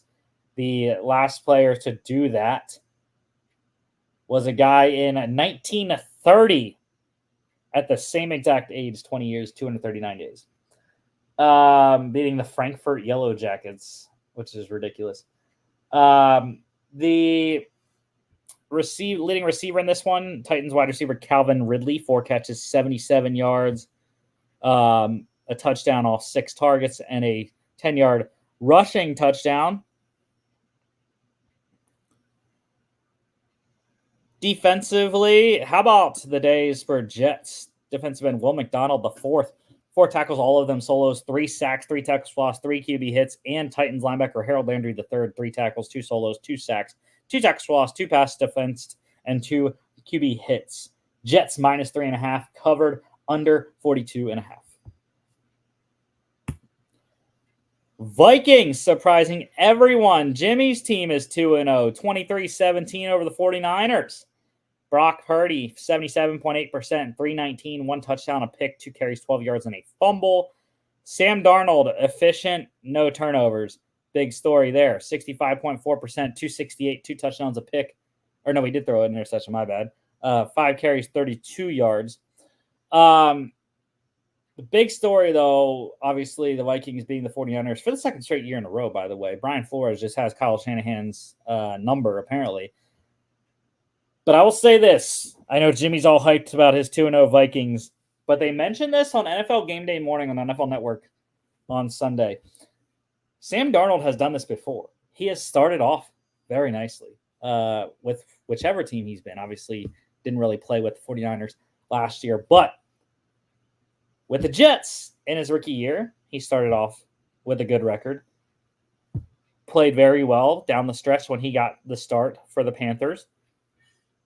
And now he's 2-0 with the Vikings. So I'm just saying he starts off well, but a full season of Sam Darnold historically has not really worked out for his team. So just note that, Vikings fans and Jimmy. How about another excellent game for 49ers running back Jordan Mason in the absence of Christian McCaffrey, obviously on IR. 100 yards on 20 carries, a touchdown, 4-yard reception as well. Vikings wide receiver Justin Jefferson, massive day, 133 yards on 4 catches, caught 4 of his 7 targets and a touchdown. By the way, that was a 97-yard touchdown. Ridiculous for JJ. 49ers wide receiver Deebo Samuel Sr. also over 100, 110, caught 8 of his 10 targets.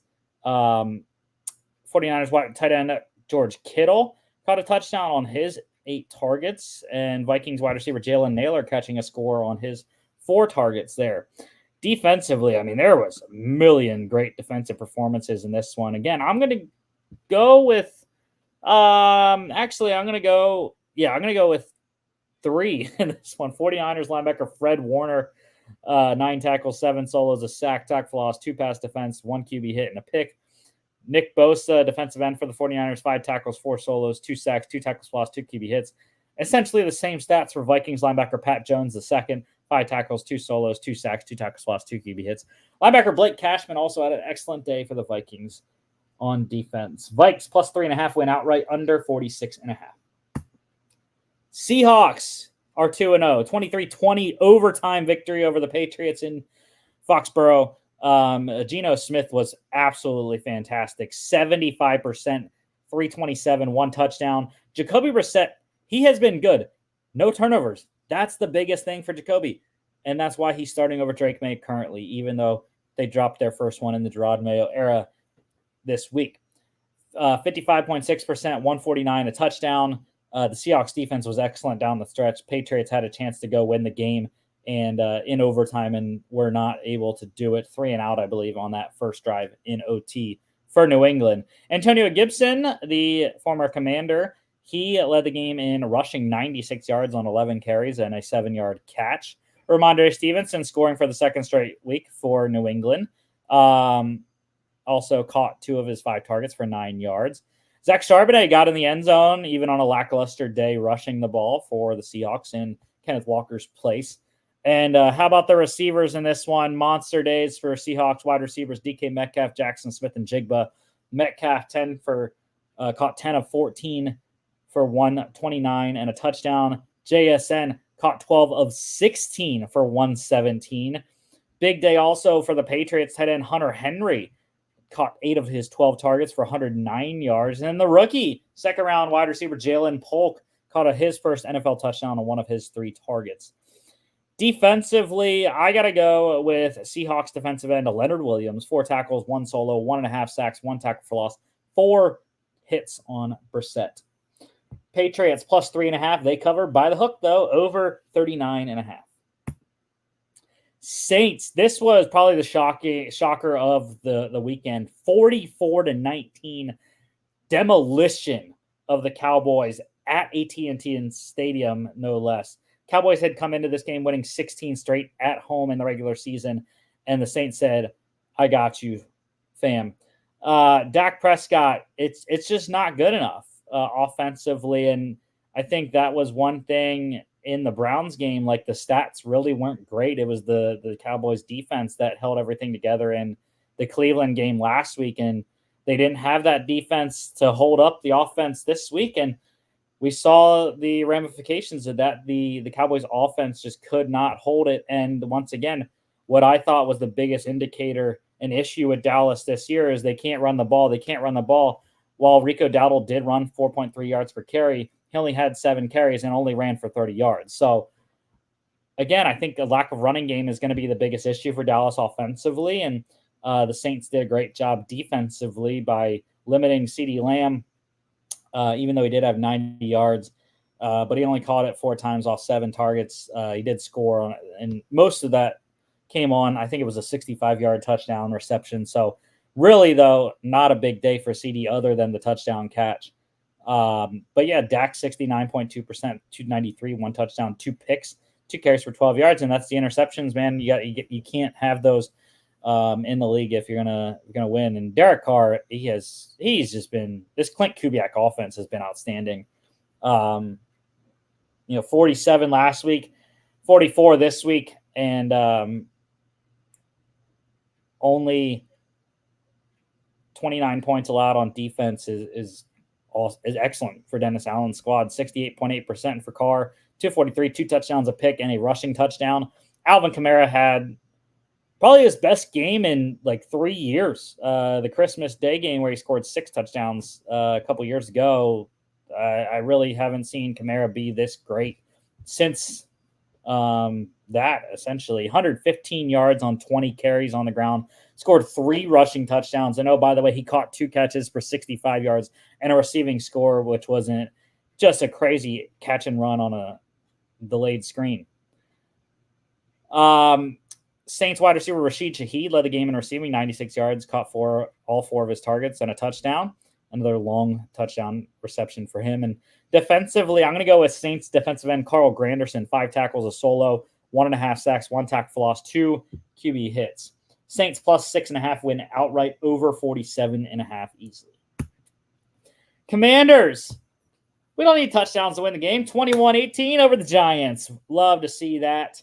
Jaden Daniels better in the second game, especially passing the ball, which is what Dan Quinn wanted to see. 79.3%. Awesome. 23-29, 226.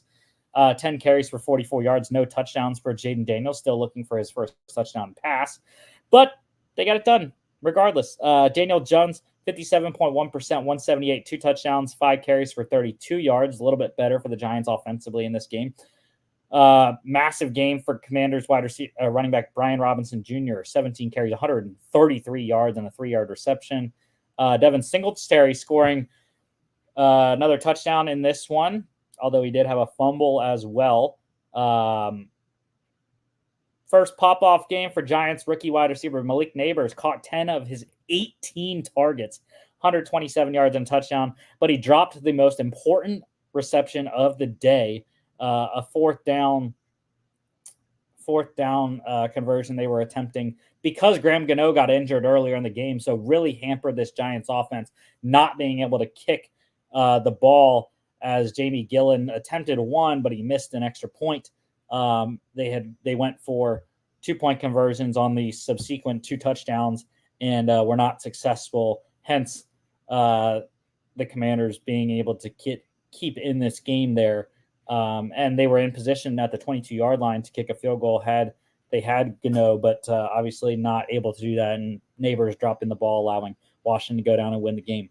Wan'Dale Robinson caught a touchdown in this one on one of his 4 targets, and a whole host of defensive performances in this one. I am going to go with Giants safety Jason Pinnock, though. 9 tackles, 8 solos, 2 sacks, 2 tackle loss, 2 QB hits. And then the player of the game was Commanders kicker Austin Seibert, signed just this week after they released Cade York. Had missed 2 field goals in week 1. How about 7 of 7 field goals for Seibert, 45 long, and then the game-winning 30-yarder at the buzzer there.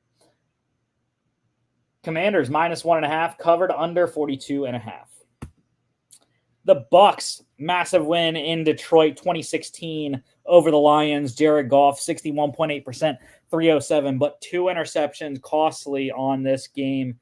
The Bucs came in banged up. Antoine Winfield Jr. was out for this one, as was right tackle Luke Gadecki, but still managed to get it done, even despite a ferocious pass rush for Detroit most of the day. Punter Jack Fox also converting a a fake punt. He completed it for a 17-yard pass.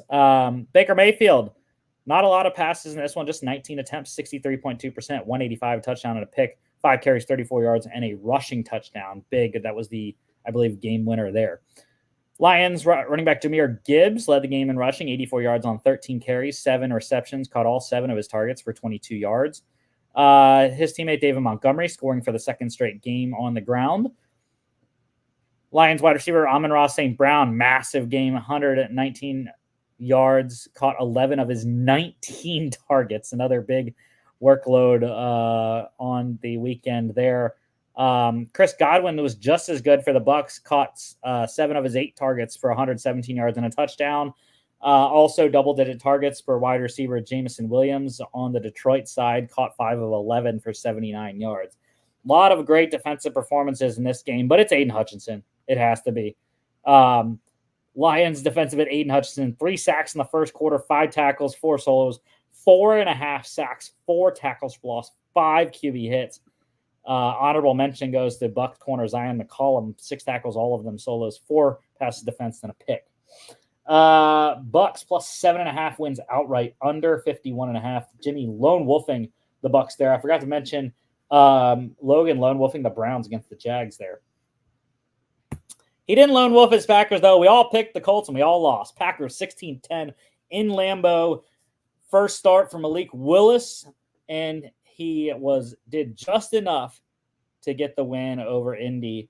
12 of 14, ultra efficient, 85.7%, 122 a touchdown, 6 carries, 41 yards. It was very frustrating watching this game, having the Colts spread minus 2.5, and watching Malik Willis, like the rush lane integrity was horrendous for the Indy defense. And also they couldn't stop the ground attack. Josh Jacobs ran all over him, 151 yards on 32 carries and a fumble, which they're almost very costly as they were right on the goal line when he fumbled that and allowed Indy to make a comeback, essentially.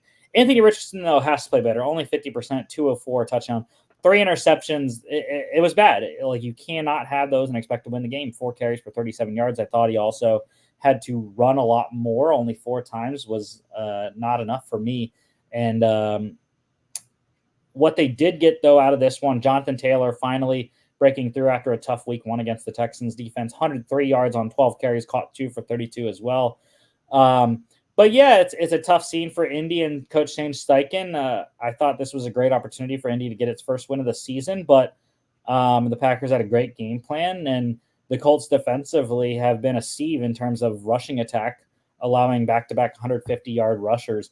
Joe Mixon last week, Josh Jacobs this week. So Colts have to step it up, and we'll see how they do in week 3. But Packers wide receiver Romeo Doubs led the game in receiving, 62 yards on caught all 3 of his targets there.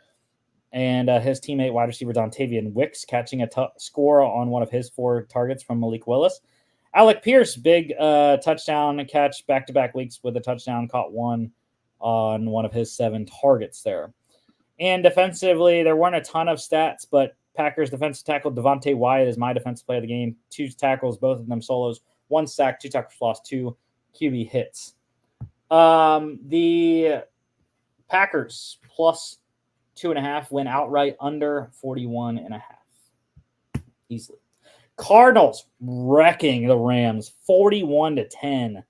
And it's tough with the Rams right now, but promising for Cardinals fans right now. Kyler Murray, 81% completion, 266, 3 touchdowns, perfect passer rating, 158.3, 5 carries, 59 yards. He was all awesome everywhere in this game. Matthew Stafford struggling, efficient though, 70.4%, 216, did have a fumble.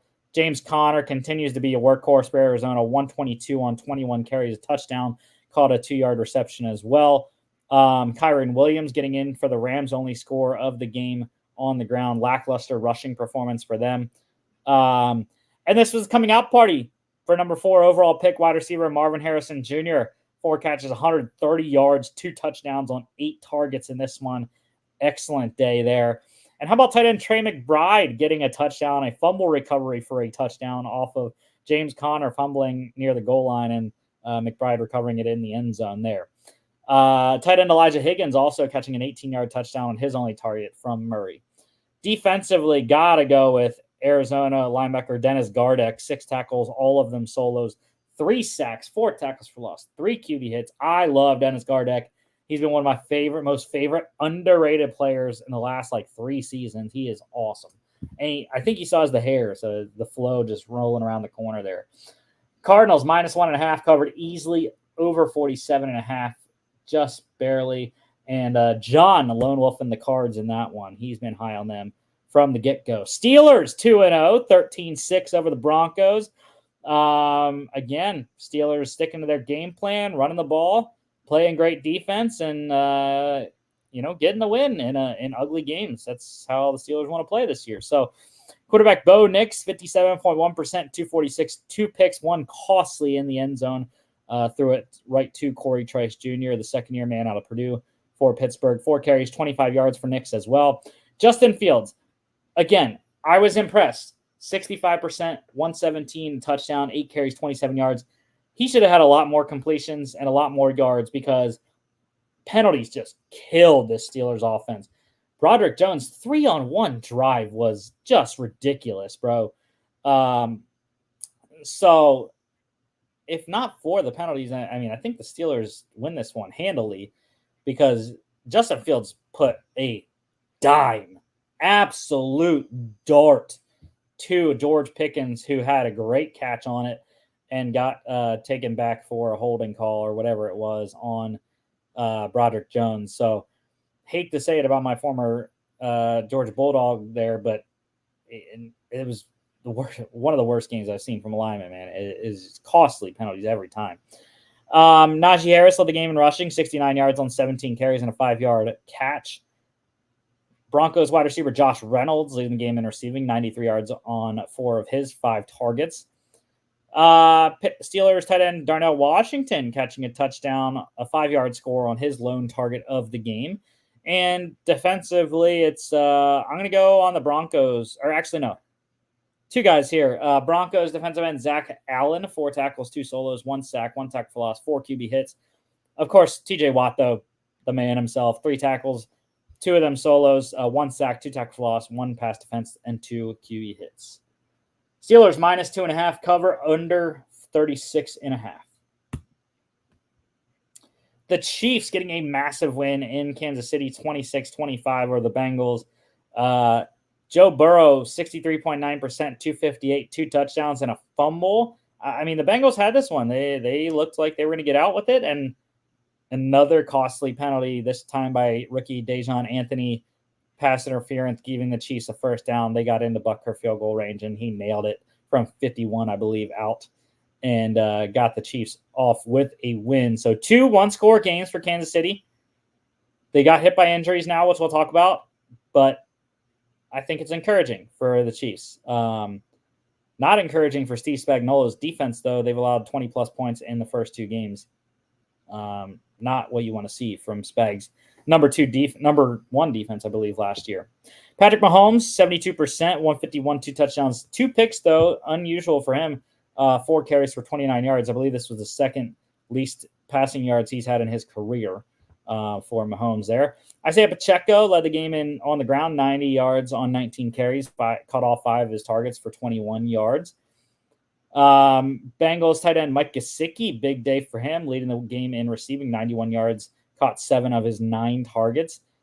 Chiefs wide receiver Rashee Rice caught a touchdown on 1 of his 6 targets. 2-touchdown day for second-year man wide receiver Andre Iashivas. Caught 2 of his 4 targets for 7 yards and 2 touchdowns. And then how about the big man? Chiefs dialing one up for offensive tackle Wanye Morris. Caught a 1-yard touchdown reception on his only target of the game. Defensively, have to go with Chief safety Shamari Connor. Awesome night for him. 6 tackles, 4 solos, 1 sack, 1 tackle for loss, 1 QB hit, a 38-yard fumble return for a touchdown. Can't disrespect, though, Bengals tight end, defensive end Trey Hendrickson. He had an awesome night as well, harassing Mahomes. Bengals +6.5 covered over 47.5. Texans eking one out on Sunday Night Football, 19-13 over the Bears. CJ Stroud, 63.9%, 260, a touchdown. Caleb Williams, improvement. I think that was the biggest takeaway for Chicago in this one. He improved from week 1 to week 2, 62.2%, 174. 2 costly interceptions, though. Both of them were pretty bad. So got to fix that if you're Caleb Williams. But other than that, I thought he was poised. Took a ton of hits, 5 carries for 44 yards as well. But the offensive line's got to be able to protect him better than what the Texans did. And like DJ Moore said, it's a copycat league, and I think teams are going to continue to blitz Caleb Williams. If the offensive line can't protect him, it's going to be a long season for the Bears. Cam Akers ended up being the leading rusher in this game. Paltry rushing attack by both teams, 32 yards on 7 carries and a fumble, 3-yard reception as well. Khalil Herbert got in the end zone for the Bears on one of his 2 carries. Massive night for Texans wide receiver Nico Collins, 8 catches, caught 8 of his 10 targets for 135 yards and a touchdown. DJ Moore also 10 targets in this one, caught 6 for 53 as the Bears' leading receiver. A lot of great defensive performances in this one, but I am going to go with the 2 guys, Texans defensive ends, Danielle Hunter and Will Anderson Jr. Hunter, 5 tackles, 3 solos, 1.5 sacks, 2 tackles for loss, 2 QB hits. The same stat line for Will Anderson, except 4 tackles for 2, and 2 of those were solos. Bears plus 6.5 wit cover by the hook, under 43.5. We already kind of talked about it. Breaking news: the Panthers are benching number 1 overall pick Bryce Young for backup quarterback Andy Dalton. And giving my take on it now, I believe it's the right move. Just like Logan said, I think that they had to do something. And I think it's going to be a good learning experience for Bryce Young. I think that, giving him time to reflect on a team that has not been producing, he will be able to watch. And hopefully the Panthers will be a little bit better with the veteran, Andy Dalton. And Young will be able to learn on the bench from a, spectator perspective. And hopefully eventually we get to see Bryce Young again this season. And yeah, I think the Panthers are going to be a little bit better with Dalton at the reins, but we'll see. General news, or college football news, I should say. We already mentioned Michigan is starting Alex Orji this week at quarterback against USC. Going to be intriguing to watch that one. Texans quarterback Quinn Ewers, though, week to week with an oblique strain. Like I said, he essentially has 3 weeks to get ready to play Oklahoma. So I would sit him all 3 weeks. I believe Texas is capable of winning both against UL Monroe and Mississippi State. So with Arch Manning. So, yeah. NFL news, Bengals wide receiver Jamar Chase, no plans to negotiate an extension this season with the team. So it's going to be an intriguing offseason before free agency hits for the Bengals and Jamar Chase, and we'll see. 49ers, they called Vikings about a trade for wide receiver Justin Jefferson prior to this year's draft. Obviously, the Vikings said no very quickly, but an intriguing thing, JJ just went off 133 yards on 4 catches and a touchdown. That was 97-yarder on the 49ers. Injuries, a laundry list here. The Chiefs wide receiver Hollywood Brown's shoulder surgery, not expected to play in the regular season. Big news for Kansas City. Not going to have one of their expected key pieces to the offense this whole regular season. He's going to be back for what the Chiefs hope is a three-peat tour this year. Dolphins quarterback Tua Tagovailoa dealing with a concussion. He's going to meet with neurologists this week. Wants to continue playing, though. No plans to retire. And again, I think I support Tua and whatever decision he wants to make. It's tough for a lot of people. A lot of people don't understand the drive and the want to play this game. But it's Tua's choice.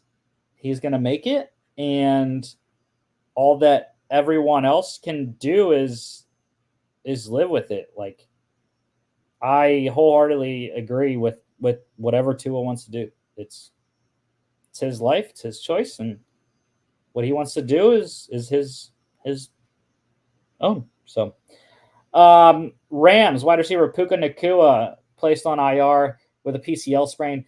He is out 5 to 7 weeks, so big loss for the Rams. Rams popped up on the injury report quite a bit today. 49ers running back Christian McCaffrey dealing with the Achilles and the calf injury. Could be out 6 weeks, so minimum 4 on IR, but 6 potentially for Christian McCaffrey. Middle of the season return, hopefully, for CMC.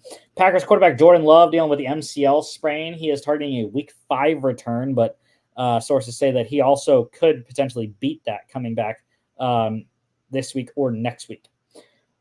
Bucks running back Rashad White, he popped up with a groin injury in the game against Detroit. Jets linebacker CJ Mosley has a foot injury. Vikings wide receiver Justin Jefferson has a quad contusion, but says he won't miss any time, listed as day-to-day officially. The Jets edge rusher Jermaine Johnson, bad news for one of the Jets' best pass rushers. Torn Achilles, he is out for the year. Rams wide receiver Cooper Kupp, he has an ankle injury, could be placed on IR shortly. I mean, it just, I'll get to more of the Rams injuries, but it's going to be a shell of a team in LA going forward for the next month or so. Bucks defensive tackle Vita Vea, he has an MCL sprain, so likely a bunch of time missed for him. Texans running back Damian Pierce, he has a hamstring injury, ended up being inactive because of that last night. Bears wide receiver Keenan Allen, he is dealing with a heel injury, hence why he was inactive. Chiefs running back Isaiah Pacheco, big news out of Kansas City. He has a fractured fibula, 6 to 8 weeks, going to be placed on IR in KC there. So 2 big pieces of the offense out indefinitely. Packers rookie running back Marshawn Lloyd, he has an ankle injury. Feel really bad for Marshawn Lloyd. Just came back from from a hamstring injury. Got his first action, only a couple of touches in this one against Indianapolis, and injured once again for Marshawn Lloyd. Texans running back Joe Mixon, he has an ankle injury, got rolled up on. What I thought clearly was a hip drop tackle, should be a fine coming for the Bears player that did that. But ankle injury for Mixon, we'll see if he is going to miss any time or not. Colts defense tackle DeForest Buckner, he has an ankle sprain, likely some missed time for Buckner there. Browns wide receiver David Bell, bad news, dislocated hip. He is going to have surgery, out indefinitely there. Saints quarterback Taysom Hill taken to the hospital after the game against Dallas in Fort Worth there. Just precautionary there, but he is listed as a chest injury. Broncos, big news, offensive tackle Mike McGlinchey. He has an MCL sprain. He's going to be out about a month, so big loss for Bo Nix's offensive line there. And then the Rams, other injuries for LA. Safety John Johnson III, he has a hairline scapula fracture. He is out 4 to 6 weeks.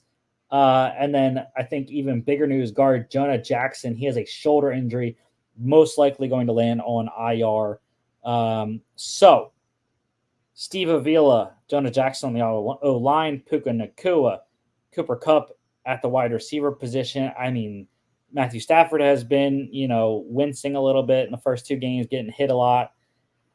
It's tough. It's going to be a very difficult slog for the LA Rams going forward without so many of these key players. 5 offensive starters probably going to be on IR as we head into week 3 here. 49ers wide receiver Deebo Samuel, he has a strained calf. He is apparently going to be out multiple weeks. So big news in Cali, in the Bay Area as well there. And ins and outs for tonight, Eagles wide receiver A.J. Brown, he is out. They announced that yesterday. He has a hamstring injury, so expect Devontae Smith to get a lot more work, and Jahan Dotson to be the starting receiver opposite of Smith. One signing to note, the Dolphins, they signed Ravens quarterback Snoop Huntley off of the Ravens practice squad to get a backup for Skylar Thompson as they move forward with him. An interesting signing, I think, anyways. And I think Huntley's the better of the 2 players, and would expect Snoop to get a start here or there at some point if Skylar Thompson does not play well. And an intriguing visit for the Chiefs. They hosted Browns running back Kareem Hunt, former first-round pick, or former third-round pick for the Chiefs there. And potential signing as Pacheco headed to IR in Kansas City. And we are just 1 hour out from Monday Night Football. So here's the pick standings on this show. Logan, perfect so far. 3-0 record for Logan on the Monday, Thursday night games here. Jimmy and John, 2-1. I am in last at 1-2. Not great so far. But let's see how we got it this week. Falcons at the Eagles. Birds getting 5.5 at home. We are all on Philadelphia, as I think most of the nation is. I just think, the way that the Steelers were able to get to Kirk Cousins last week, I mentioned this to Logan pre-show. I'm hoping that is what the Eagles can be able to do with Bryce Huff, Jordan Davis, Jalen Carter on the interior, as well as Josh Sweat on the other side, and some of the backup pass rushers as well. It's going to be a tough test for the secondary. They had a tough test already in week 1 in Brazil against the Packers, but not as many weapons, I would say, for Atlanta. But I think Vic Fangio's got to get this team better, and I'm hoping that they can contain Bijan Robinson, because that was a big issue in the second half of the Packers game. Weren't able to stop Josh Jacobs in the running attack for Green Bay. But if they can continue playing excellently in the red zone defense, I think the Eagles have a good shot at this one, and should be able to cover the spread there at 5.5. Total is 45.5. I would lean on the over. I think there's a potential for this game to have some points scored. 8:15 p.m. on ESPN. And on Thursday, the Patriots at the Jets. And look at this. John Bevington lone wolfing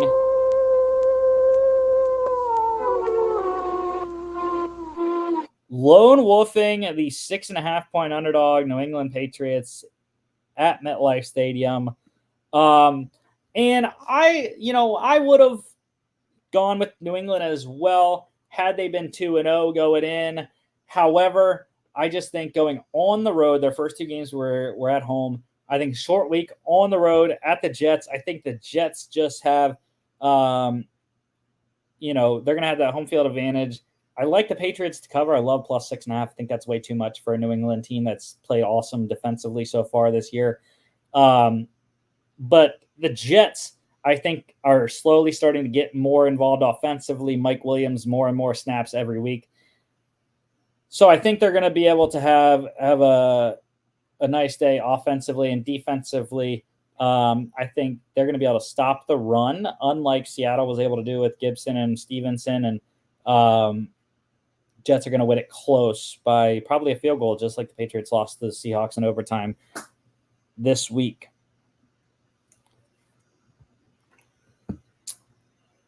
And before we get to the end here, one more breaking news here. Patriots linebacker Jawan Bentley.